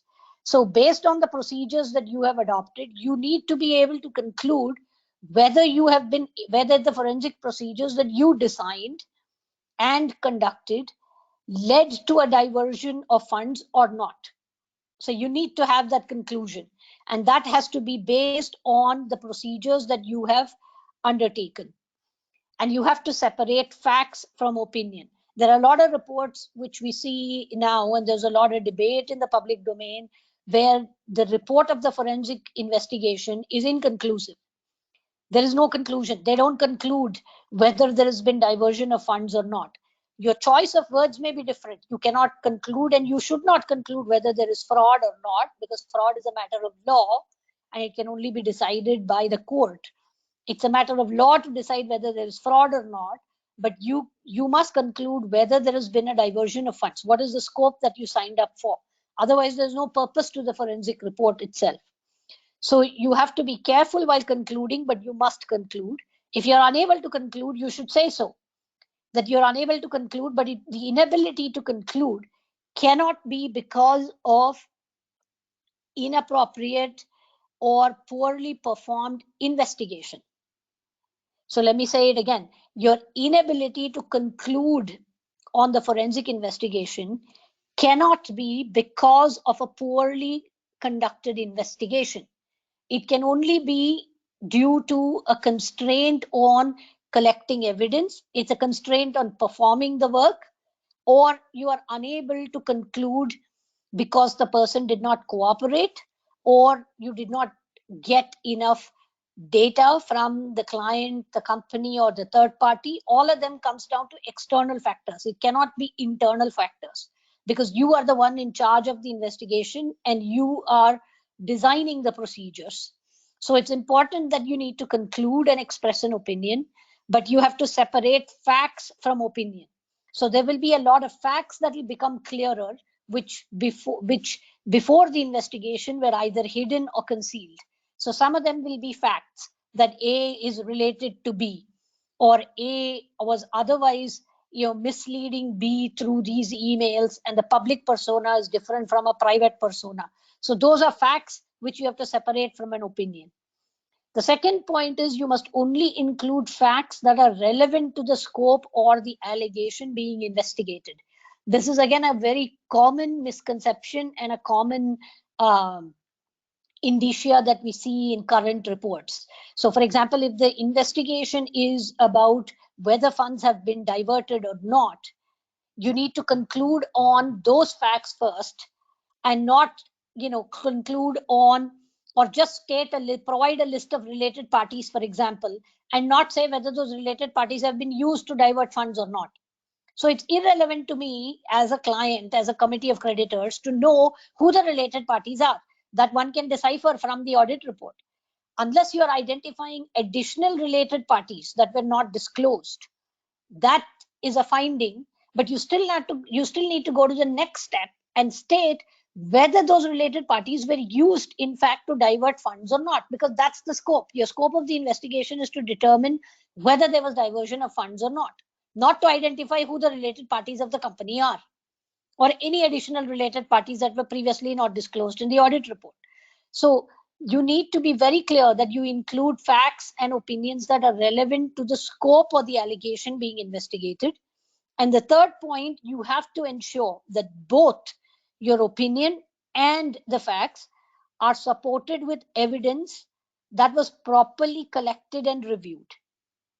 So let's parse this more carefully. So you have to have enough evidence, just like you have evidence in support of a statutory audit or internal audit.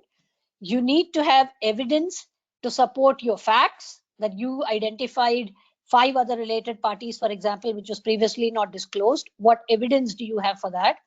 Second, the opinion that funds were diverted using certain parties. What is the evidence that you have? It can be an evidence, both structured evidence, whether financial statements, data, systems, documents. It can also be from emails, discussions that you've had with others, interviews. All of those, again, you decide the procedure, so the investigator must have the evidence, because the procedures are determined and decided by the chartered accountant doing the investigation. The critical point there is that the evidence must be properly collected and reviewed. Otherwise, remember, it will not withstand scrutiny in law. It will be thrown out in a second by a very smart lawyer. So you must collect the evidence properly and review the evidence properly, and then use that evidence to determine your report. So, for example, if you've collected evidence without, if you've done, for example, a forensic image, or you've taken certain files from an employee's phone or the employee's computer or laptop without the permission of either the employee or the company in question. And if the company has an agreement, an employment agreement, which says that the employee must consent to that device being handed over, or if you have not maintained enough proper chain of custody in electronic devices, then the evidence was very poorly collected, which could be challenged and the entire investigation will be thrown out.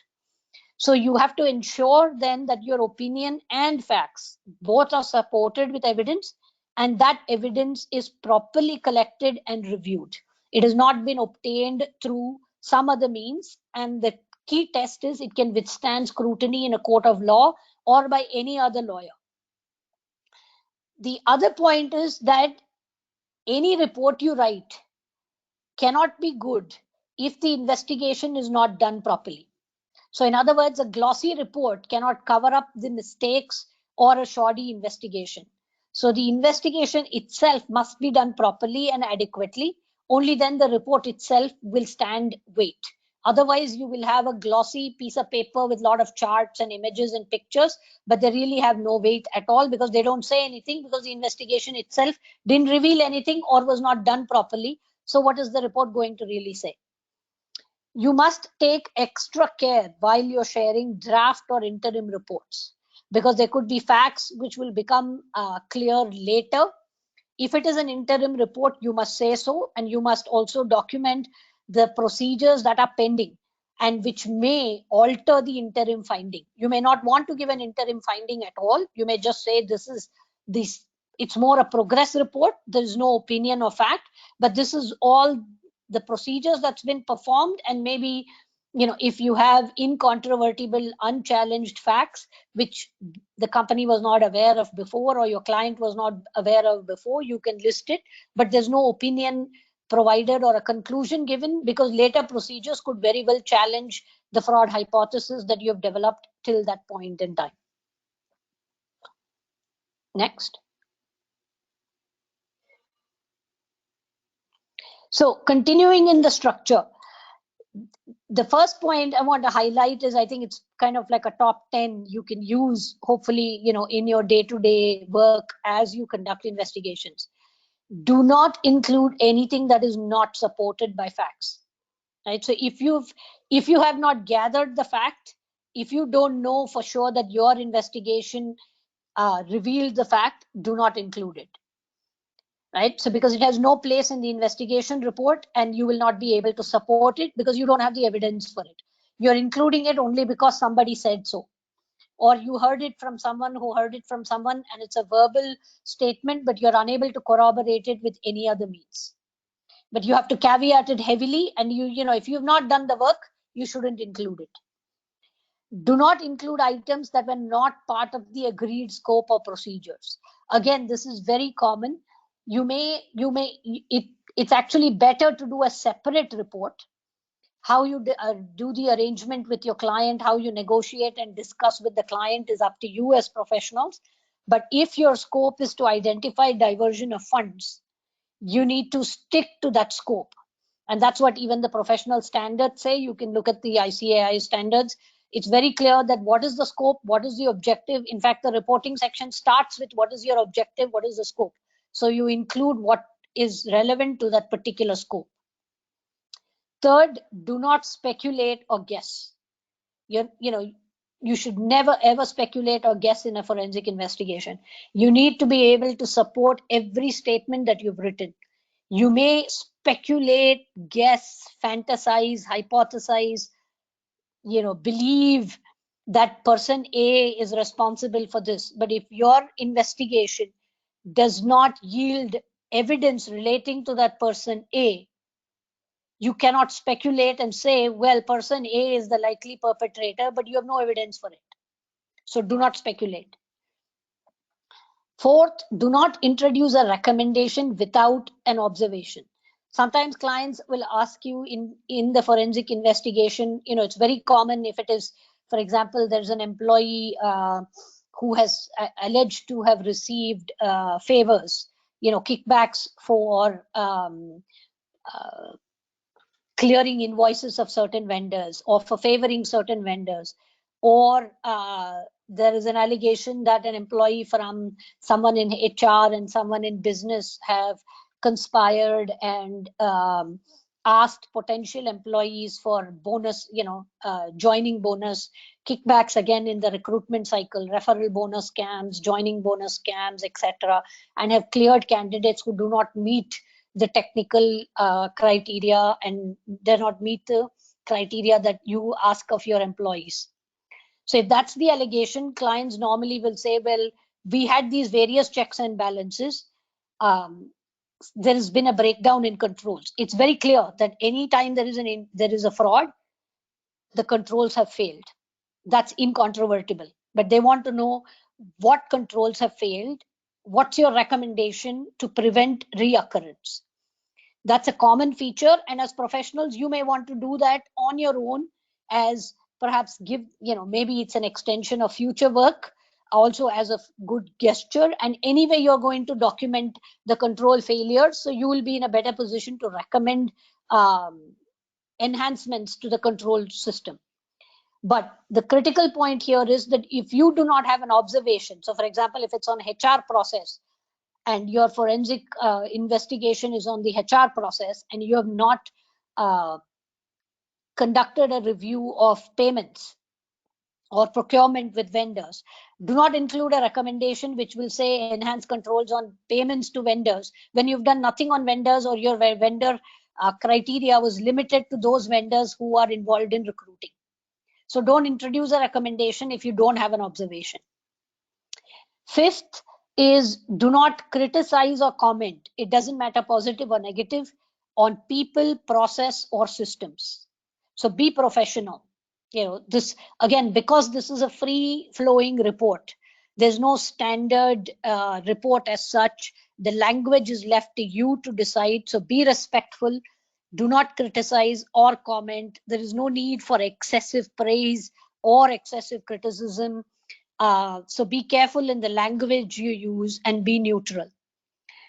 Be careful while using absolutes. Don't use words like it is never possible, or this person can never be in this position to commit fraud, or this process is always deficient, or it is the worst ever, the best ever.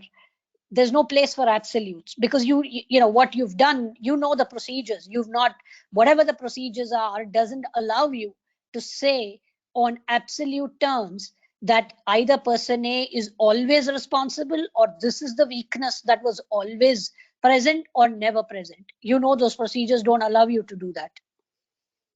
Seventh, use a neutral and balanced tone. And this is very important if the forensic investigation and the person who's doing the forensic investigation has to be taken seriously. Let the evidence and facts speak for themselves. There is nothing stronger for a forensic investigation if you have collected facts, evidences with supporting, and those facts, and you present those facts in a nice manner, pictorial, how you present it, again, up to you. Those facts will speak far more eloquently than anything else that you need to write. I mean, 99% of your work is done if your investigation is done properly. Avoid any bias or judgment. That's the whole purpose of calling in an independent forensic investigation, is to avoid bias, which the client may have or a third party may have, the person who's alleged to be the perpetrator will have. You have to avoid all of that bias or judgment. Let the evidence speak for itself. Address people respectfully and consistently. Use titles if needed. Again, I see this very often. You have to address everyone the same manner. The CFO cannot be a Mr. So-and-so, and an accounting clerk, you address them by first name in the report. Right? It may be that you've become very friendly or familiar with the head of procurement. That doesn't give you the right to use their first name or their nickname. No, everyone has to be addressed by their proper formal name. You can use their surnames, whether they're male or female. And you see that very commonly, female names will just be first names, whereas last names will be reserved for male. They'll follow a consistent pattern. Again, it goes back to bias. You want to be seen as neutral, objective, and independent. Use last names, address them properly. If you need to use a title, you use it, or address them as Mr. So-and-so, Miss So-and-so. It doesn't matter who they are. Even if it is the perpetrator who's proven from your procedures to have committed the fraud, they deserve dignity. So you don't have to use first names or trash them in your report. 10, this is very critical and always gets overlooked because forensic reports are done in a hurry. Investigation itself, there is less time. You in fact have to start writing the report, at least the introduction, the structure, and leave placeholders as you continue with the investigation. But please have someone else read the report, especially someone who's not done the investigation, so that they can see if what you've presented is clear and the recommendation and the analysis make sense. It'll always make sense to the reader. If I write the report, I'll be honest, it makes crystal clear sense to me because I've written it, obviously. But if I give it to someone who is not in investigations, you give it to your audit partner, or you give it to someone who's in internal audit or in systems valuation, someone who's not in the engagement but within the firm, they read it and they will have a completely different perspective and they will not understand what you're trying to say. So it's very important that you get someone who's not from the engagement to read it, but that many times does not happen because you're writing the report at the last minute. And literally in the information age, it's not even printed. And I mean, my best practice is I print the report, however long it is, and then read it in a quiet place, use old-fashioned pencils and see if it makes sense. You will not believe the amount of mistakes that you pick up. Mistakes you would have made yourself, but you will never pick up if it's only electronic. But it's very difficult and you need to budget time for it. Otherwise, you'll end up drafting the report on email, do a spell check, which Microsoft Word will pick up sometimes, will not pick up sometimes, and then just save it as PDF, send it, because by then your client would have called 5 times and it's 1 a.m. in the morning.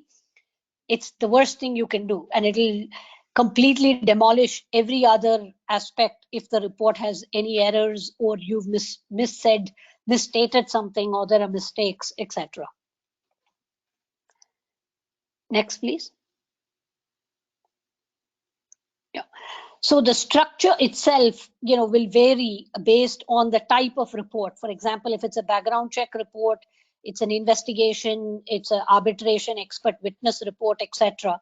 You can structure the report the way you want because you are the author of the report. You're the one who designed the procedures, but make sure it is clear and readable. A common structure that I found in investigations is even arbitrations, the executive summary may vary, is have a clear table of contents, have a glossary. Do not assume that everyone can understand what you've written. Right? The company may have a specific jargon, they may have a separate system, they may be referred to vendors in a particular manner. SAP everybody knows, but different people will have different names for different documents, whether it is a goods received note or an invoice, a voucher, they have different names. So have a glossary. You may have a glossary of your own because you're using certain terms which no one else will understand because these are forensic reports. It's not a standard audit report. Have a list of documents that you've considered or relied on by you. What are the documents that you've considered? Were those documents given to you by the client? Were those documents that you extracted from a public domain, like say an ROC website or a media search? Or these were research reports by someone else? What is the list of documents? Be very clear. Have a list of annexures. These are prepared by you or your team. Then you have a list of exhibits, which are documents which are shared by the client or it's in the public domain. So it's very clear that these are not documents that you prepared. Then you start the report with a very brief introduction or background. And that has to be very consistent with what was in your letter of engagement. So when you were hired, in your letter of engagement, you would have had, this is the scope, this is the allegation, and the client has asked me to conduct this investigation for that allegation and determine whether the allegation is true or not, substantiate the allegation and give me recommendations. So your introduction or background section should come and match with what's in your letter of engagement. Hopefully you have a letter of engagement. I'm assuming you have one. Yeah. Then you have an executive summary, which will list your key opinions. What is your opinion? Were you able to substantiate the allegation or not? And then you have other ancillary opinions in terms of control recommendations, enhancements. You can also have the procedures performed. What procedures did you perform? Whether you collected forensic data, you reviewed emails, you ran keywords, you looked at public data searches, you conducted interviews, you looked at financial statements, you looked at data, analytics, whatever your procedures are. Then you have one section for each key finding. Do not confuse the findings. So that again gives you clarity in terms of you don't need to have 10 findings.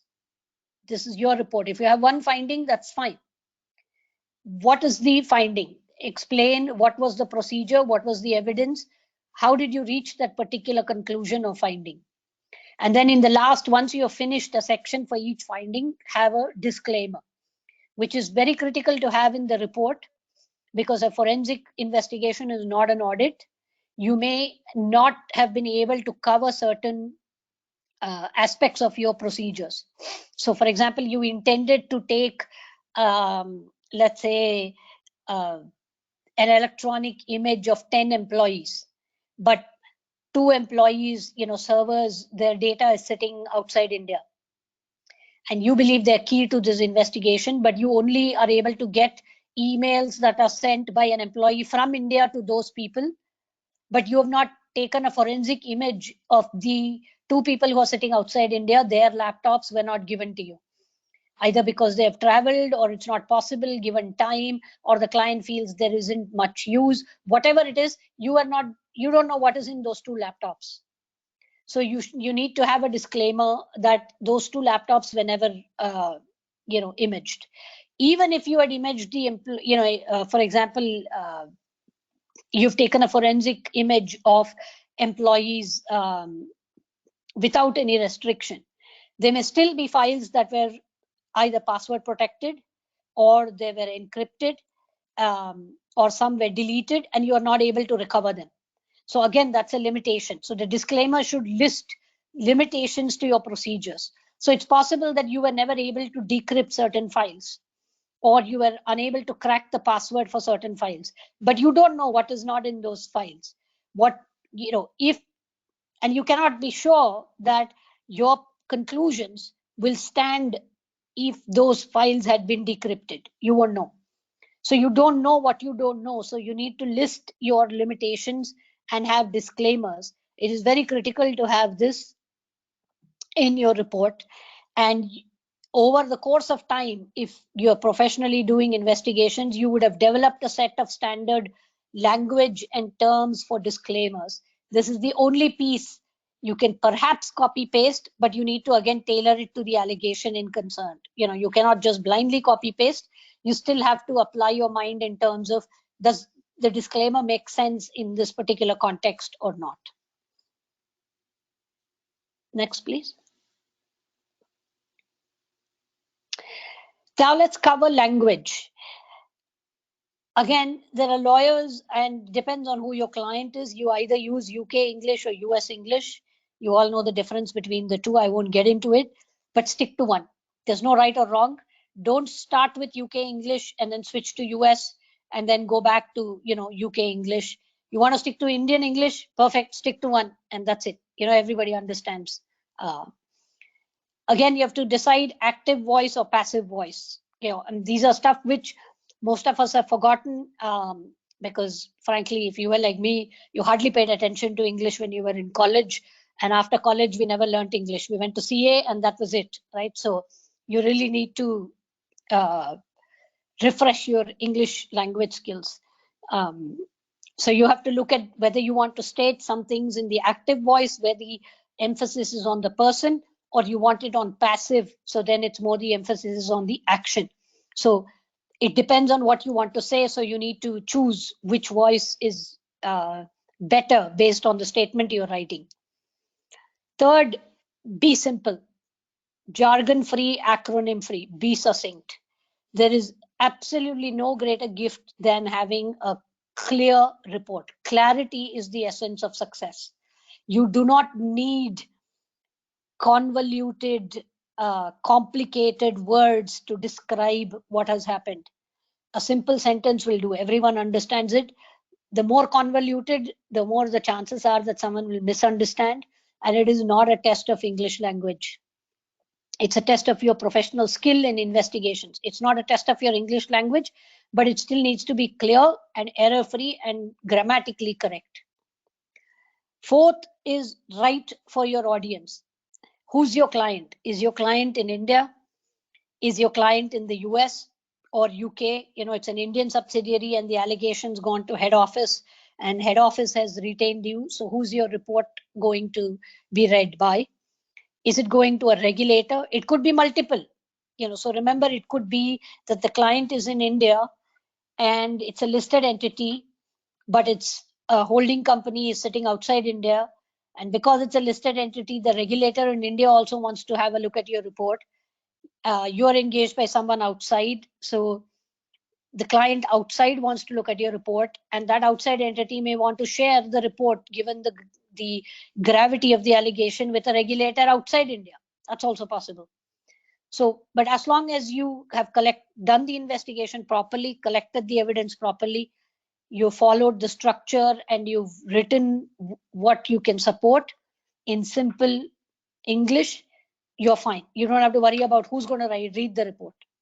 It could be the arbitrators panel of arbitrators, who could all be ex-Supreme Court justices, very well, well read, well recognized in their fields, and can very quickly read the report and figure out whether the report makes sense or not. The fifth point is consistency in common terms, right? So you may use the report you may use certain words over a period of time repeatedly. So it is better, as a matter of very good practice, is to define that term upfront. The first time you use the report, you use that phrase, and then use that same defined term throughout the report. So it gives the reader a very good clarity on what you're saying. Also saves you the trouble so that you're not using the same term but writing it differently. So gives you also a very clear roadmap of the term that you're using. The sixth one idea, one paragraph, right? It's very simple. Do not overcomplicate it. If you have one finding, one idea, one paragraph, that's it. And that paragraph should not be a full page, right? We're not lawyers. We don't have to draft, we are not drafting a legal document. It's not a bill where, the entire page is one paragraph. And by the time you read the page, you've forgotten what is written. You don't know the beginning or the end, and the end is not yet come because the end is in the next page. You have no idea what is written, right? So keep it simple. Simple sentences which are clear, they're concise, they're precise. Short sentences, short paragraphs. Avoid long sentences, combining multiple sentences so that it becomes longer, so that it looks long and it looks like a lot of work has happened. You don't need that. And avoid sentences which are essentially one paragraph. And again, avoid footnotes which take up 90% of the page, right? Because no one, it just doesn't look good because no one's going to read those footnotes and you're just burying some important fact. Then it needs to be in the report. It should not be in the footnote in the report. Next, please. Style and format. Again, it's up to you. You can use whatever font you want, whatever style you need. And then now there are a lot of options, but just keep it easy to read. Keep it easy on the eye. Remember, some of us will print. Many of us will never print because everyone's going green. Everyone's going to read it online. They may read it on the mobile. So I don't know in what other method they're going to read it. But keep it simple. Pick a font that you like and use some sensible spacing. Again, I find that many of us will use single space for the report, but sometimes when you send it in PDF, the words get crowded, so they look like they have no place. They're fighting with each other and the words get overwritten. So I always prefer spacing, space it 1.5 times, or twice is too big, but 1.5 or 17. I mean, over time, you will develop your own style of writing the report. So you can, maybe you like a 15 space versus I like 17, up to you. And then just check the formatting that it's consistent across. So then even when someone reads it, the words are not getting crowded and jostling for space, and some words get cut off then. When you're using tables, make sure you have headers at the beginning of each table. I mean, this may seem very basic to many of you. I mean, my apologies if it's basic, but these are common mistakes that I have seen over time in reports, and I thought it will be useful for this group. Use section headings and subheadings, because many times I see, I don't know what section they're talking about, right? And there are no subheadings. It's all just one full page of text, flowing text. It doesn't help me as the reader, right?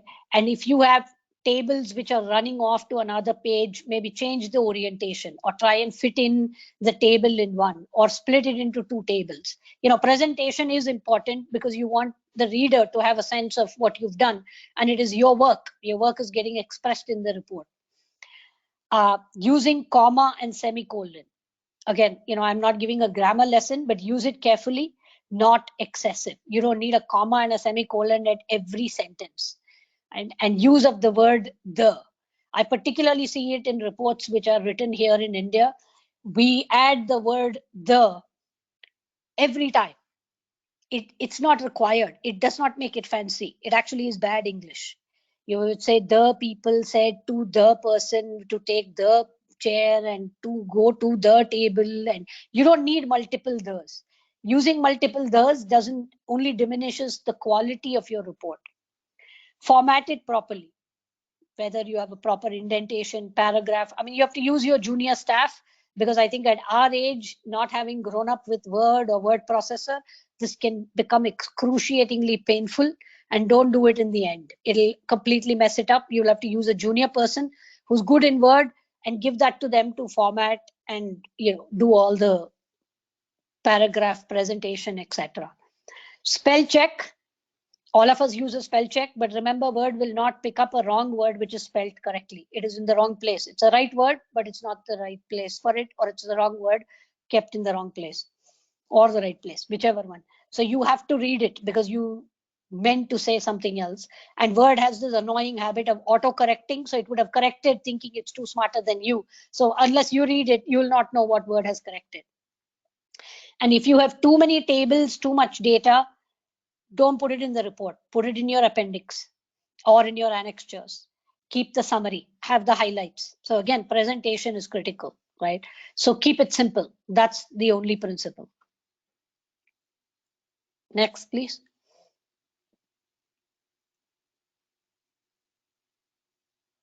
Yeah.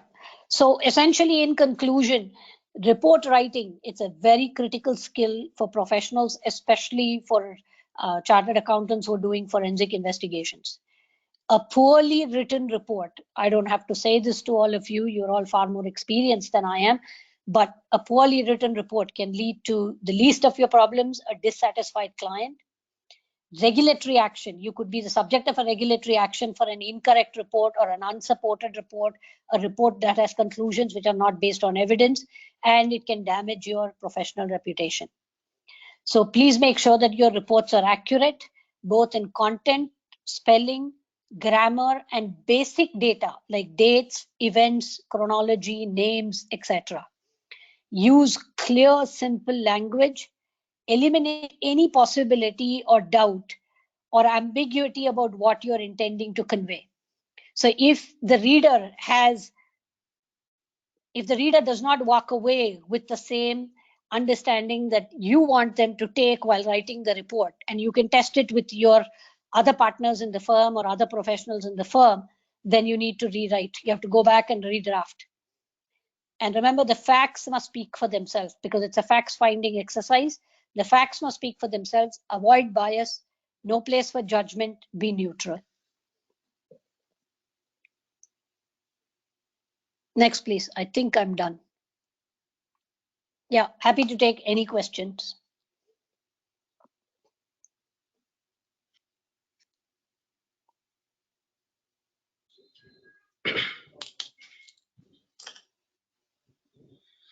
Thank you, madam. That was indeed a pretty exhaustive coverage of the entire report writing. And I think, friends, if all of you must have already addressed, if you would have made your own notes and taken down cues, I think there is no doubt that you would have got the art of making a perfect report. Madam, there are some questions here. Sure. First thing, so someone has asked, you have mentioned some KISS principle there in that you didn't talk about it. Oh, I did. It's keep it simple, stupid. KISS. Keep it Keep it simple, stupid. That's the KISS principle. In other words, keep the report simple. So remember that there are people who will read your report who are not as experienced as you, because you are the professional forensic investigator. So keep it simple is the principle. Keep it simple. And they say stupid as in, don't overdo it with fancy language and complicated, convoluted sentences. So keep it simple, jargon free. That's what it means. Right. Do you also suggest these reports should be a PPT or in Word? What do you suggest? My preference is to do a Word report. I generally do not like. I have a strong dislike for PowerPoint because PowerPoint is not meant for report writing. It is for presenting, right? So what I do is I always write a report. It gives me my own sense of comfort when I take that procedure. I follow the structure, look at the evidence, gather the appendix. You can't really put all these appendix in the PowerPoint. And clients will say, well, the report is good, but we want you to present to the audit committee. We want you to present to the board, or we want you to present to the regulator. I then will take only the executive summary or key points from the report and present it in PowerPoint, but I will always refer the report and I'll say, look, in section so and so on this page, there are more details. I would advise you very strongly to read it. But you want the presentation, I'll give you a 10-page presentation, which I'll present. But the report will not be a substitute for it. Because many times, in a presentation, you cannot write more. I mean, you see presentations, I'm sure all of you have seen, and I have been equally at fault. I mean, this presentation I think was not bad. I managed to cut it down to like 5 bullets, but there are some slides in there when I saw it and I'm thinking, who wrote this? I mean, it's so confusing. There's too much happening on that slide, too busy. But you can't put the entire report in a presentation. So I always do a report and then I'll have a separate presentation if the client asks for it. So I prefer Word because it gives me more flexibility than a presentation format. But isn't that better, madam? When you use a PowerPoint, you have to anyways write less, as you mentioned. I have to be crisp and precise. Word, if you keep on writing, because everyone has their own preference. I don't know, but largely, if you are dealing with bankers or if you're dealing, so there's a difference when there are agencies involved, they want it in Word. When there are banks involved or someone else, they would prefer it in presentation, PPTs, so that it's precise and they can relate it quickly. Right. No, I agree. But the key is that, have you ever seen a precise presentation? I have not seen one. Everyone thinks you're going to use less words when it's a presentation, but it's never less. They would have copy pasted the policy of the company, which will run into 3 slides. HR policy of the company says, this, and our procedures performed. They will want like, okay, the client will say, well, 50 slides. The moment you see 50 slides, your head will swim. You're not sitting through a 50-slide presentation. So what they'll do, they'll take the 50 slides, condense it into 15 slides. So all the text remains. No one deletes anything because you feel it's important. I must say this. If I don't say this, the client will think something else, or some other member of the investigation team will say, no, this point is very important. You cannot exclude.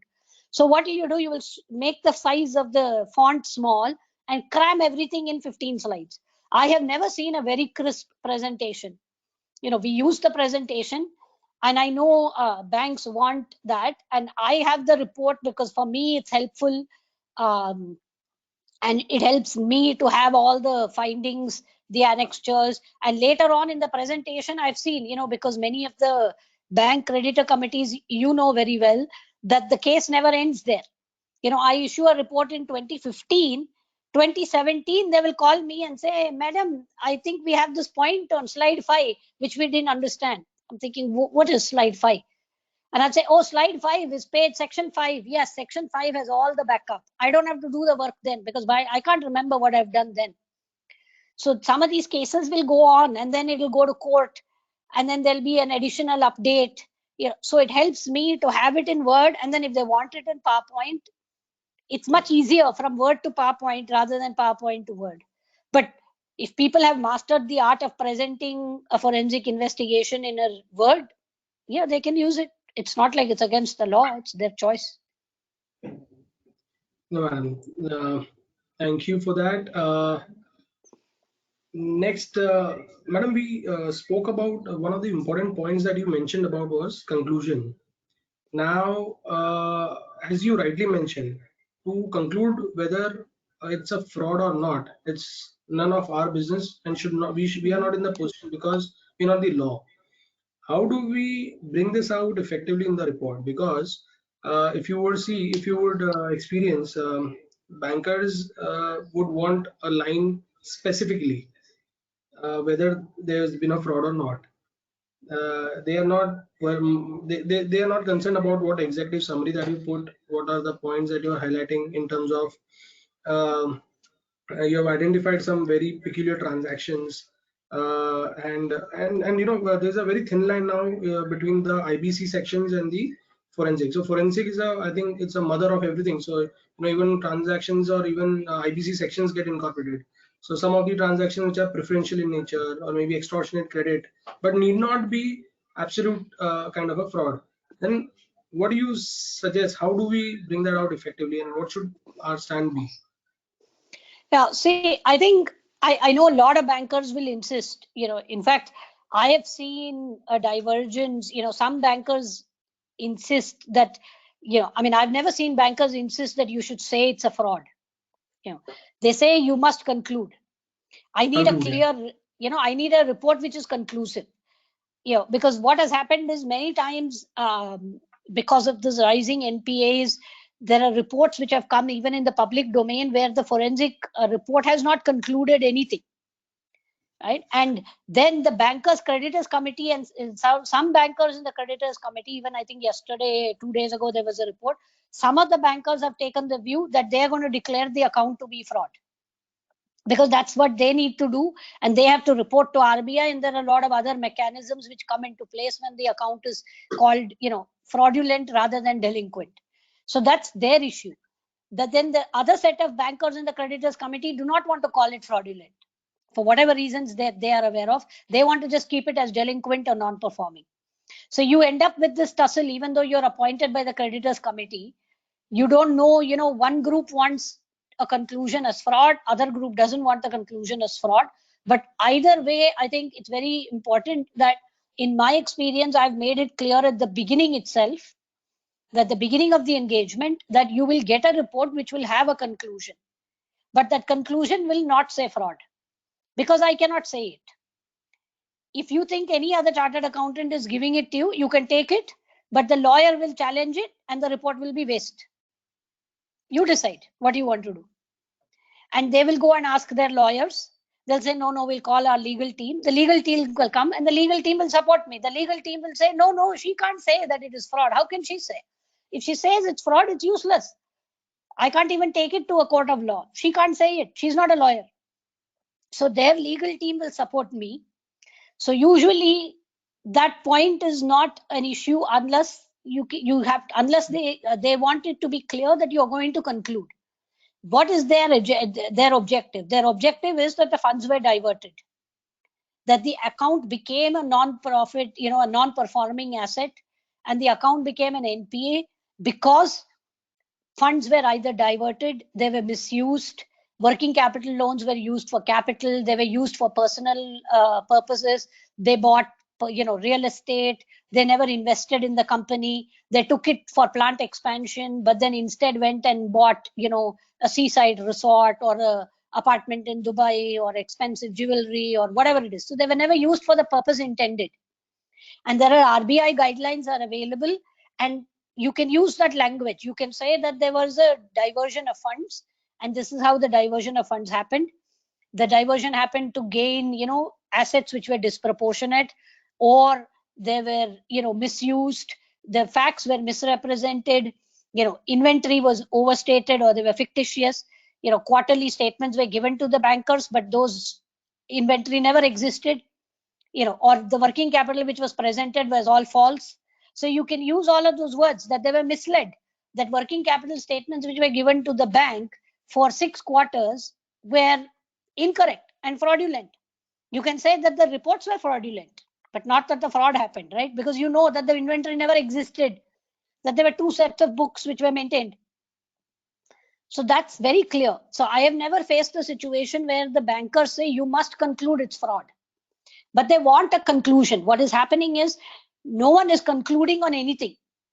You list out all the procedures, and there are a whole bunch of analysis and all these charts which shows, A is sitting here, B is here, A's father is related here, B son, all this. It is so confusing. At the end of the day, what are you saying? A is the borrower. Has the borrower siphoned off money or not? That's all I want to know. Not that A is the borrower, A's family is, 10 brothers, and those 10 brothers with 10 kids, and they are all related parties. That's not relevant. Later you can put in the report, but you need to say whether A, the borrower, met the borrowing agreement and covenants or not. So if you can say that, which you should be able to say, then they don't care if you've used the word fraud or not. I've never had that problem. That's quite an interesting take, madam. Actually, that clarifies a lot. I think this the thin line that you've mentioned about when you talk about the essence of the agreements that have been met in substance, then probably you need not even talk about whether there's a fraud or not. Correct, because you can say defalcation, right? I mean, they submit quarterly statements which are wrong. There's been defalcation of cash, embezzlement, siphoning. There's so many other words you can use, and you should be able to support it, right? Whether the siphoning happened through related parties or through purchase of personal property or investments in unrelated business, ancillary business, or false documentation.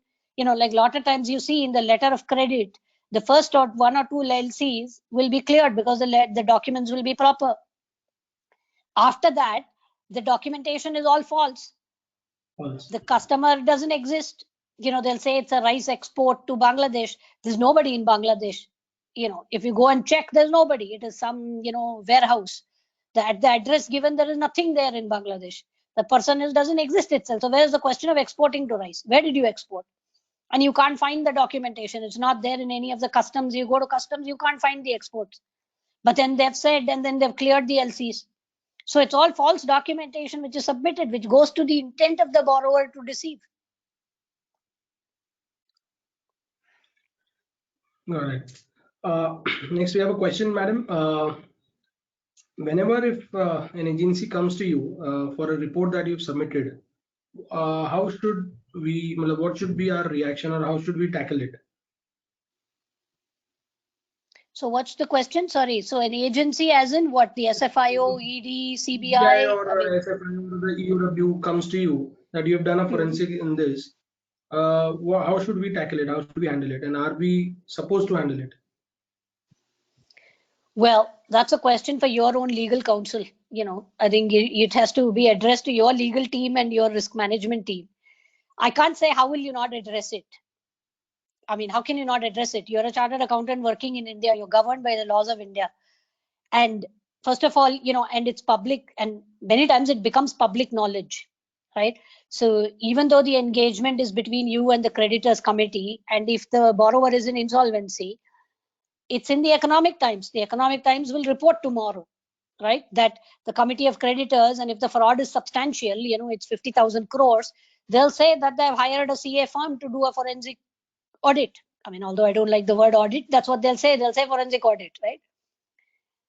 Are you going to deny it? You are going to be quiet, right? Your firm's legal team or your firm's risk management team will say, well, don't comment. They'll say, well, we contacted the firm and the firms had no comment. But everybody knows in the profession, everyone knows that particular firm is doing the investigation. And then you submit the report to the creditors committee, and if they then leak the report and the CBI comes after and says, I want the copy of the report, you need to have your lawyers. If you don't have your in-house lawyer, time for you to hire an external counsel in whichever city it is in, and then ask the lawyer to go talk to the CBI and say, why do you need the report? What is the purpose? I don't know how you can say, well, we're not going to comment. There's a CBI request for a letter. You're not going to just say, well, okay, it's not an Economic Times. You can tell the Economic Times I have no comment. You can't tell the CBI or the ED I have no comment, right? I mean, you need to find out from your lawyer, what do you say? And if you've done the investigation properly and your report is fine, what is the harm? No harm. Your findings are not going to change just because the CBI is asking question or ED is asking question or the client is asking the question, right? So you should be able to rely on the strength of your report and the investigation. Let the lawyers figure it out. Right. Also, ma'am, you mentioned about getting image or disclaimers. We do talk about if you've got image of emails. Now, when you're appointed by bankers, probably it's very difficult to even ask, because none of the promoters, none of the borrowers would provide you with image of their emails or something, and you can't even enforce on them. You have to submit this. So does that become a very big constraint, or what do you think? How should we address that? Well, see, it's very difficult in those situations. Sometimes, sometimes the borrower is insolvent or has fled the country or doesn't exist, right? I mean, you can't locate the borrower. For various reasons, you cannot locate the borrower. Then what you're left with is only the company. The company should have backup copies. right? So the company should have its own email systems. It's not as if there is no backup at all. So the company is also required under the Companies Act to maintain records for 7 years. So they should have backup, and usually their IT department will be able to give you access to the inbox even without the laptop. What you will not have is only any documents which the borrower may have had. If, for example, the borrower has fabricated invoices, purportedly from vendors, but those vendors don't exist, and you can see in an editable form multiple invoices.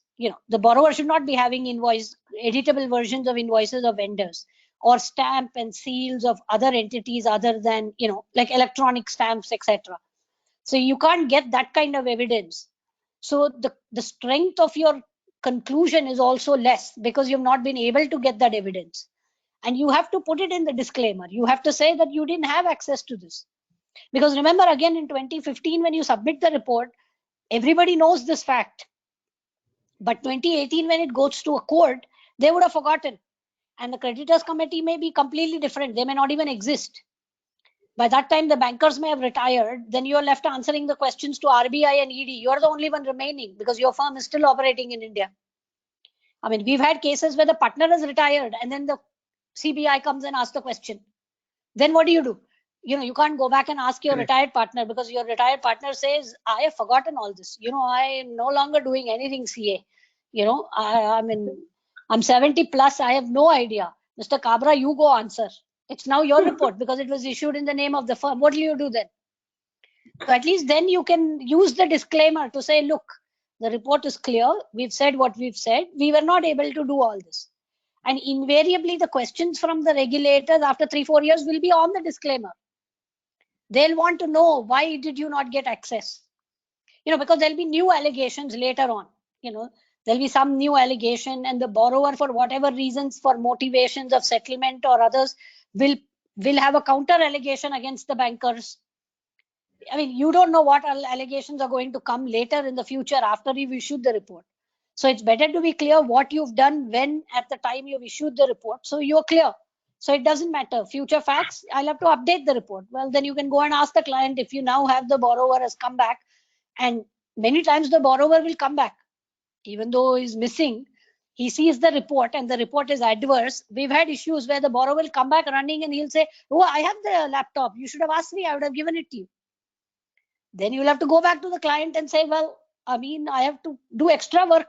You have to give me extra money. I have to look, this borrower you told me is not there. Now he showed up with more evidence. What will I do with that? Do you feel, are we empowered as an investigator? Are we empowered to ask these backups? I mean, I'm saying, is there any ecosystem or is there any regulation that empowers us to, first foremost, seek these images?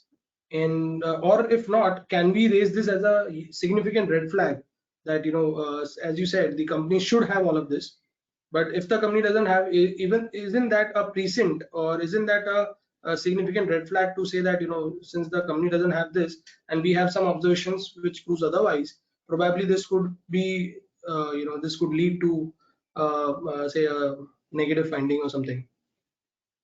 Yeah, I think you can. I mean, you can certainly ask for the electronic data. I think today nobody can say, I won't give you electronic data, because no one's maintaining physical ledgers. When I started my articles, they were literally physical ledgers.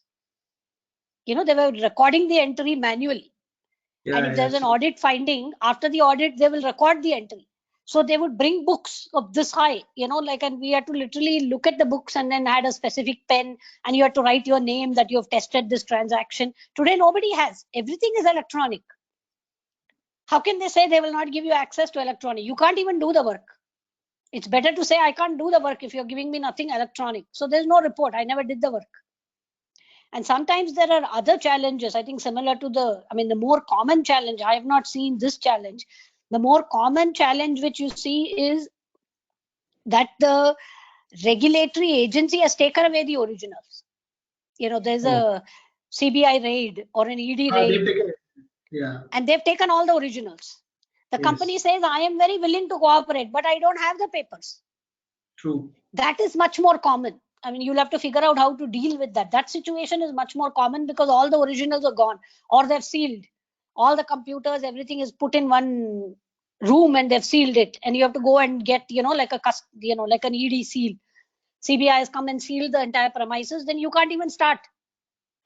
So you'll have to go ask the CBI and then before you even start, and that your client has to facilitate, like the creditors committee has to facilitate. They can't just give you what they have, documents which the committee has, which the borrower has submitted, which you already know are no use, because that's why if the documents were proper and they've been paying the loans properly on time, there will never be an NPA. So it is circular. So the common scenario is where the documents have been seized and the client, everybody says we can't give you access, versus no one ever says we will not give you access. They have it. They can't. It's more the CBI, ED regulators have just confiscated the evidence. Nitin Brahmas again asks a question. Do you really see a difference between the forensic investigation and the transaction audits that we do? Can he define transaction audits for me? What's he saying is transaction audit? I want a definition of transaction audit.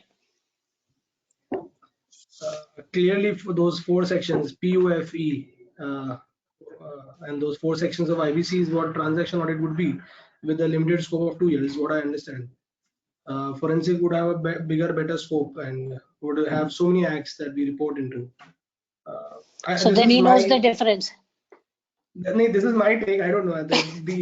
You are the expert here, and so I am a forensic expert. I have never done transaction audits in my life.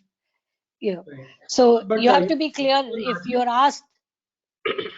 But these are largely categorized into the essence largely seems to be so. Do you think is that correct? When you do a transaction, the approach is all about forensic. Is that the correct way?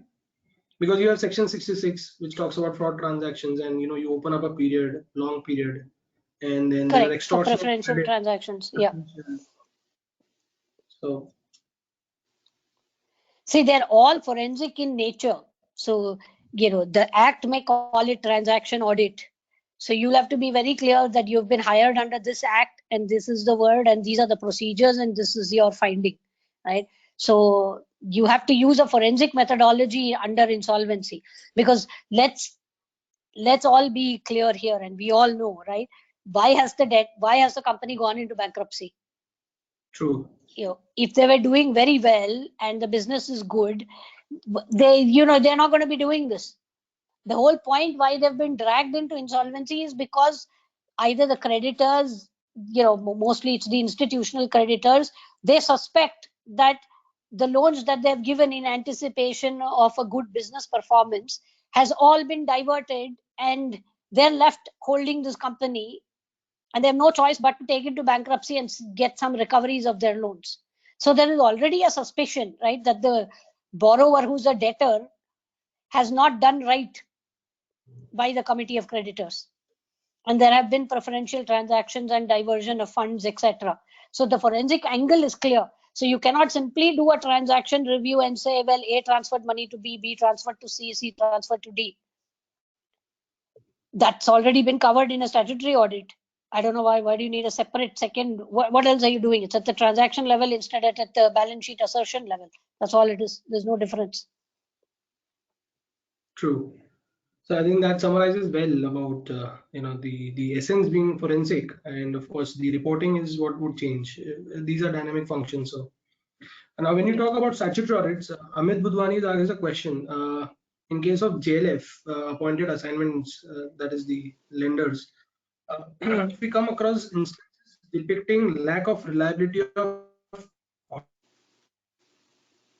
audited financial statements. Sorry, I can't hear the question. Caro, etc.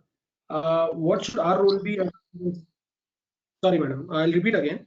In case of JLF appointed assignments, where lenders largely joint lender forums, if we come across instances depicting lack of reliability of audited financial statements, that is compliance of Ind AS, Companies Act, inappropriate comments, Caro, or some very vague comments on stock and debtors, what should our role be as a forensic investigator on typically in the perspective of this statutory audit?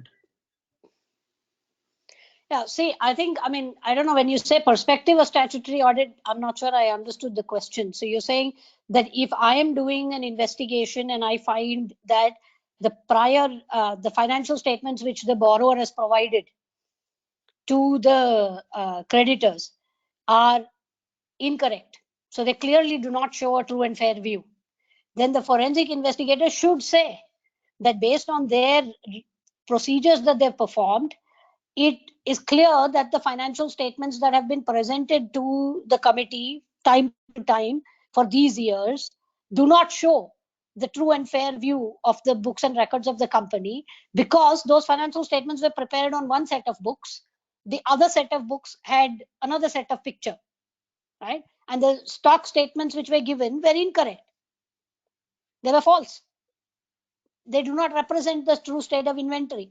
Because we've had cases, I've had cases where the bankers have given us the stock statements which have been signed by various chartered accountants. The working capital statement has been certified. The financial statements have been submitted. They've been approved by the board. But there's nothing has been reported. There's absolutely, I haven't yet seen a Caro report where a chartered accountant has said that the company has, there's been a report of an illegal act or a fraud.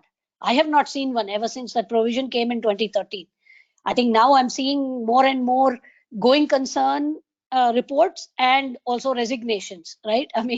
They both are good in some sense, but there are a lot of auditor resignations and disclaimers, and also I think a lot of going concern challenges which accountants are issuing. But I have not seen where an accountant, any CA has reported. If you have, please correct me. I'm actually looking very actively for one report of an audit report which will say that in Caro that an illegal act or fraud was reported during the year. I've not seen one. If this community has, I'll be very glad to receive a copy.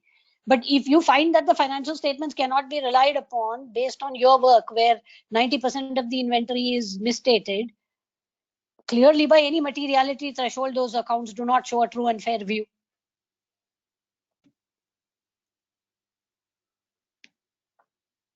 That would be my view. I would report it if my evidence points to that. Then it's left to the committee and the creditors committee and the client on what they want to do with the particular firm in question. That's not my problem, right?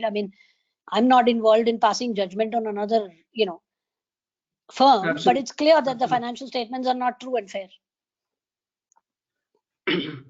Nitin Brahmaji has asked where to put the data that we have gathered, so calculations and data analytics that we've done on the extracted data, exported data. How do we place them in the report? Should we place them?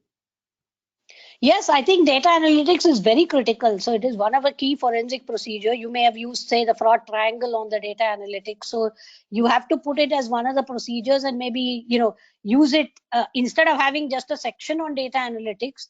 It's better to link it to the finding or observation or conclusion you have.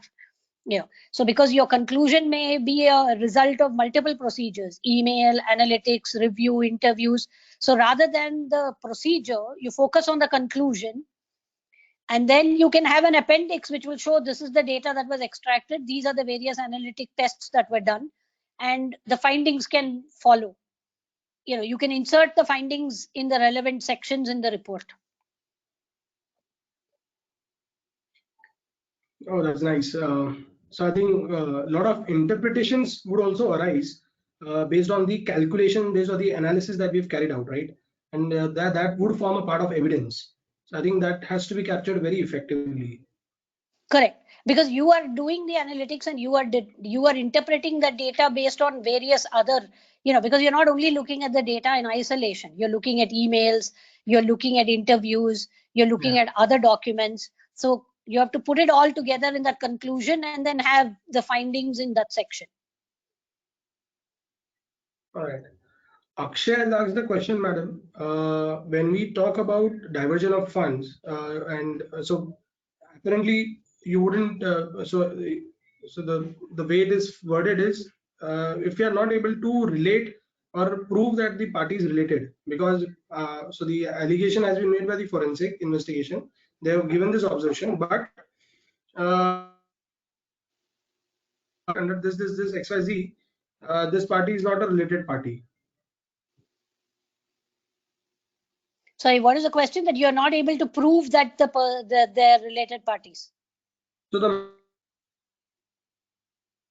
with whom we had transaction, and you are saying it is diversion of nature, that is not a related party as per Companies Act and Income Tax Act. Yeah, so what? So So you're able to say that you can prove the diversion, but not through a related party. Then probably it may not be a diversion, if not a related party. No, not necessary. Why? I can always divert funds. So the question is, I can siphon funds, whether I siphon it through a related party or somebody else. No, it's Why a would common that party? common vendors. I think the question of connected party. Can we bring in that definition in a forensic investigation? You can. So like I said, you can define the term. You don't have to go by the related party definition. That's a very specific definition under the Companies Act, right? And everybody assumes that the siphoning happens through related parties, but it's not necessary. I can siphon money through vendors, Absolutely. through customers, through employees, right? I only need the motivation. My motivation has to be stronger enough that I can hold the customer accountable and induce the customer to siphon money, or a vendor or an employee or some other entity which is unrelated to me, completely. So it doesn't have to be that it has to be through related parties.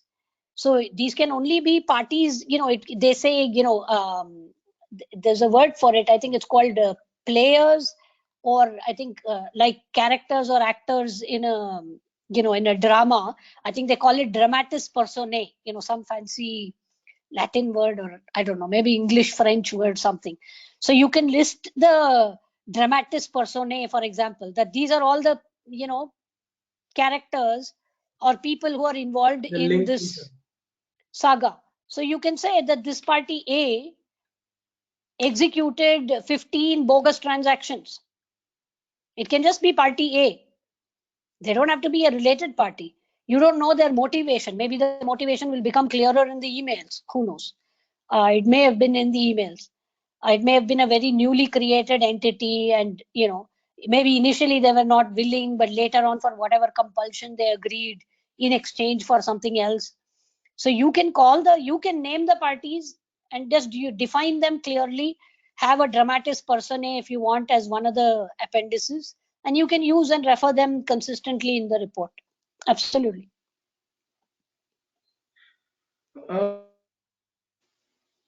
Umesh Gogate has asked, how do you put, or when do you put a full stop to a forensic report? Because the facts, new facts keep coming up again and again, and through one way or the other, media or somewhere.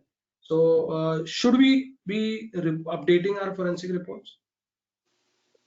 So two questions: when do we put a full stop, and should we, and then if we get some good relevant facts from media and all of this, should we? I think, believe me, for forensic investigation, the best forensics that can be done is through media only, because these people have that art and charm and the ways to get a lot of information outside, say RTI or whatnot.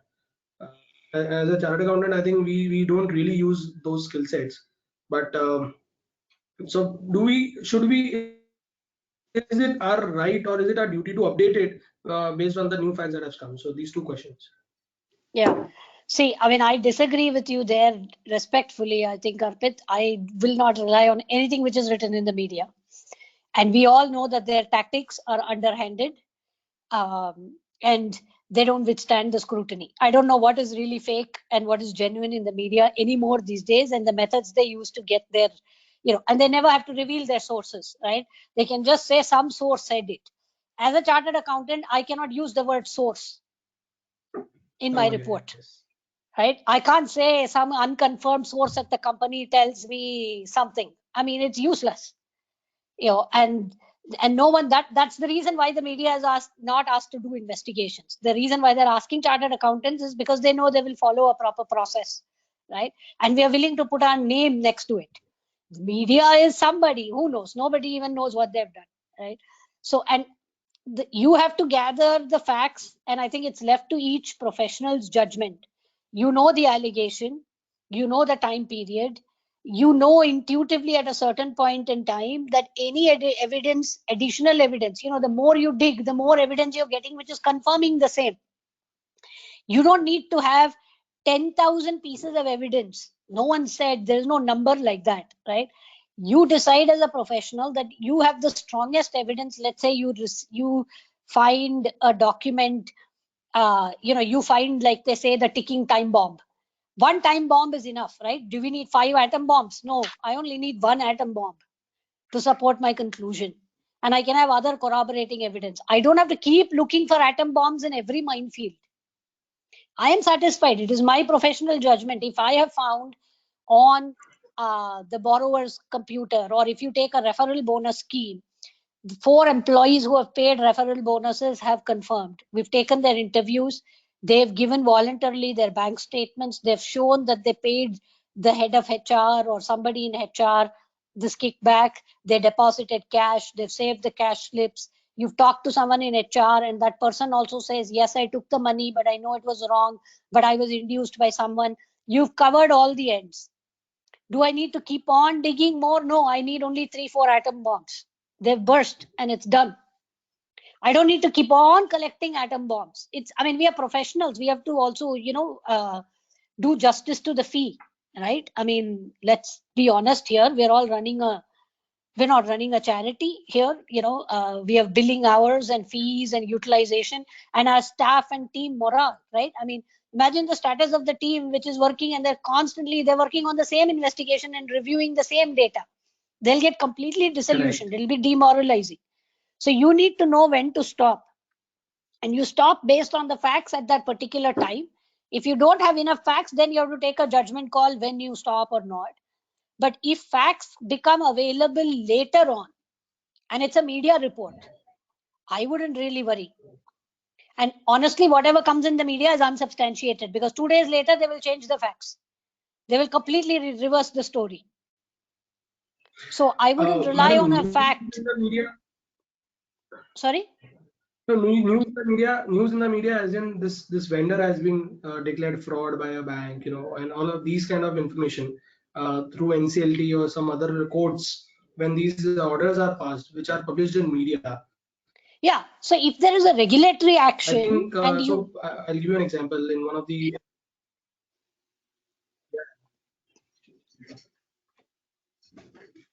Please go ahead, madam. No, go ahead. I think I was waiting for you. You were giving an example.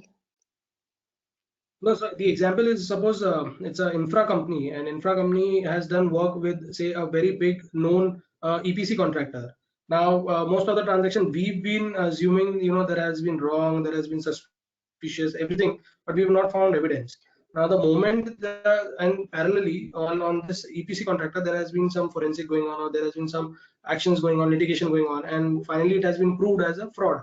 Then, therefore, our observations and our reports would become concrete that these transactions that were suspicious, but due to lack of evidence we could not prove them as diversion or fraudulent, would now be classified as the otherwise. That's because of this report that would have got from media only. Otherwise, I don't know how much can we keep a track on. No, but you can in that case, where you've labeled these as suspicious transactions, pending further evidence. So you've identified the transactions, but not classified them as fraudulent, but identified them as suspicious, pending further evidence. And later, after 2 months, you have evidence that those transactions were indeed fraudulent, and the other person has admitted to these being fraudulent. And you then have a report, from a CBI or someone. You'll have to get that report or a court order. You can't rely on Economic Times and then update your report. You'll have to get, either through the lawyer, or you'll have to ask your creditors committee. Your client may not want the report to be updated. Many times your client may say, well, we know the CBI has already gone after that guy. Our case is closed. We are clear. What is the point? You now updating the report. What is the point? CBI itself has said they're fraudulent. And those transactions are listed here. We will then make the case. The lawyers will say they'll make the case. Then they don't need your report. So you need to see whether your client wants the report to be updated, and you have to get the CBI report, right? You can't rely on the media reports which say that Right. the CBI has said that. Great, madam. I think what a fantastic sessions and discussions that we've had. Thank you very much for creating these conversations and answering so many questions. I think very effective session that we've had. And I'm sure all the participants would have really got a lot of value add in terms of how do we effectively write these reports, and not only write reports, but a little bit nuances of how do we deliver on these reports. I would now request Mukul, another coordinator for this session, to give vote of thanks. And before that, I would request Ashish if he has any comments, or if he has any questions, maybe he can post them.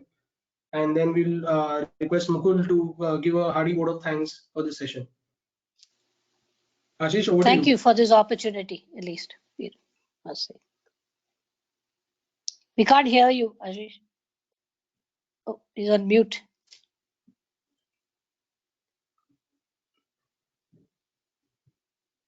No, you're still on mute. Ashish, we're not able to. You're still on mute. Are you Ashish, able to hear him? I think he's still on mute. Not on mute. Yeah. Can you hear me? Yes. Yes, now we can hear you. Yes. So it's a wonderful session. It's a face to the knowledge and report. The topic was report writing, but it's lot we discuss about the procedure part and what to do, what not to do in the audit procedure. So it's a wonderful learning I and our participants have. Thank So I you. request, Thank you very much. no question on my side. Thanks, I request people to friends, we meet you tomorrow. Thank you, Ashish bhai. Friends, we meet you No. tomorrow also on the same timing, 5 to 8, with two fantastic speakers and different topics. I request Mukul bhai to give a hearty vote of thanks for this session. Yeah, hi. Can you hear me? Yes. Yes. I thought Yes. you were from the Yeah, so, CBI, come to hear the conversation. I'm just joking. You were so quietly listening. I thought, whoa, here comes the CBI. No. In fact, I So, tell you, yeah. madam, the speaker, one of the senior speaker also had joined. That was, I think that is the best feedback for this session. That another speaker who was engrossed and enjoyed it, so he stayed with us. I think that's the best feedback that we could have. R.L. Kabraji, sir, we welcome you, sir.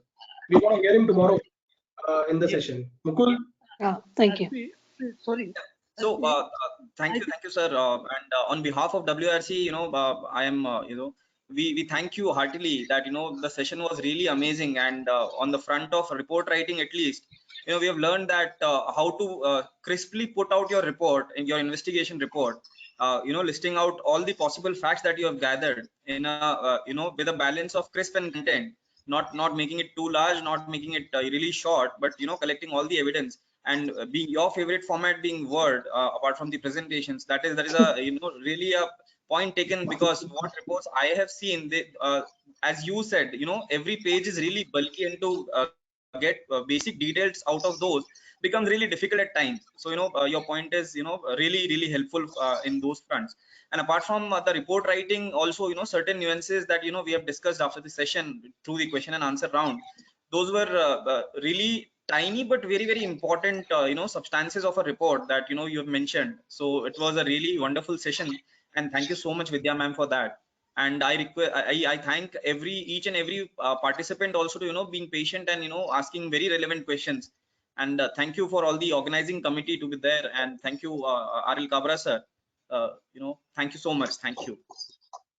I must thank all of your members. Very good questions, and I really enjoyed the session. Thank you. Thank I you, think Vidya, the madam. best part, It was excellent. Thank you. best part, madam, that you mentioned was delegation.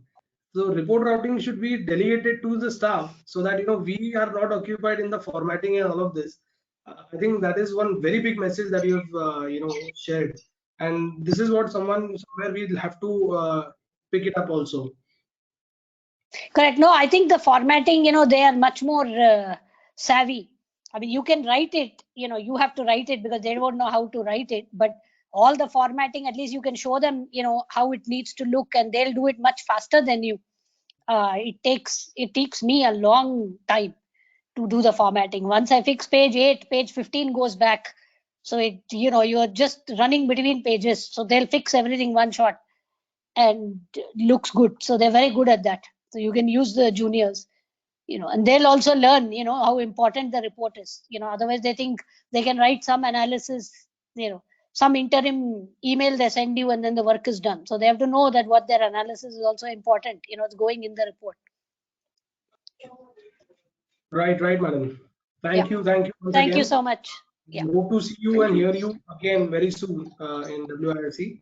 On behalf of WIRC, thanks everyone. Also, thank you Mishra ji and Subhash Weber, who have been behind the scenes, who are handling the entire logistics and ensuring that we do this session in a very bold format. Madam, BOLD, bold is our theme of WIRC today, this year. Yes, I saw that. Yeah. Yes. Very nice. Yeah. Yeah. Thank you. Thank you. I'll take leave. Yes. Thank you. Good night, everyone. Thank you, Mukul. Thank you, Ashish bhai. See you around. Thank you. Our pleasure. Thank you so much. And upload for further viewing. Thank you.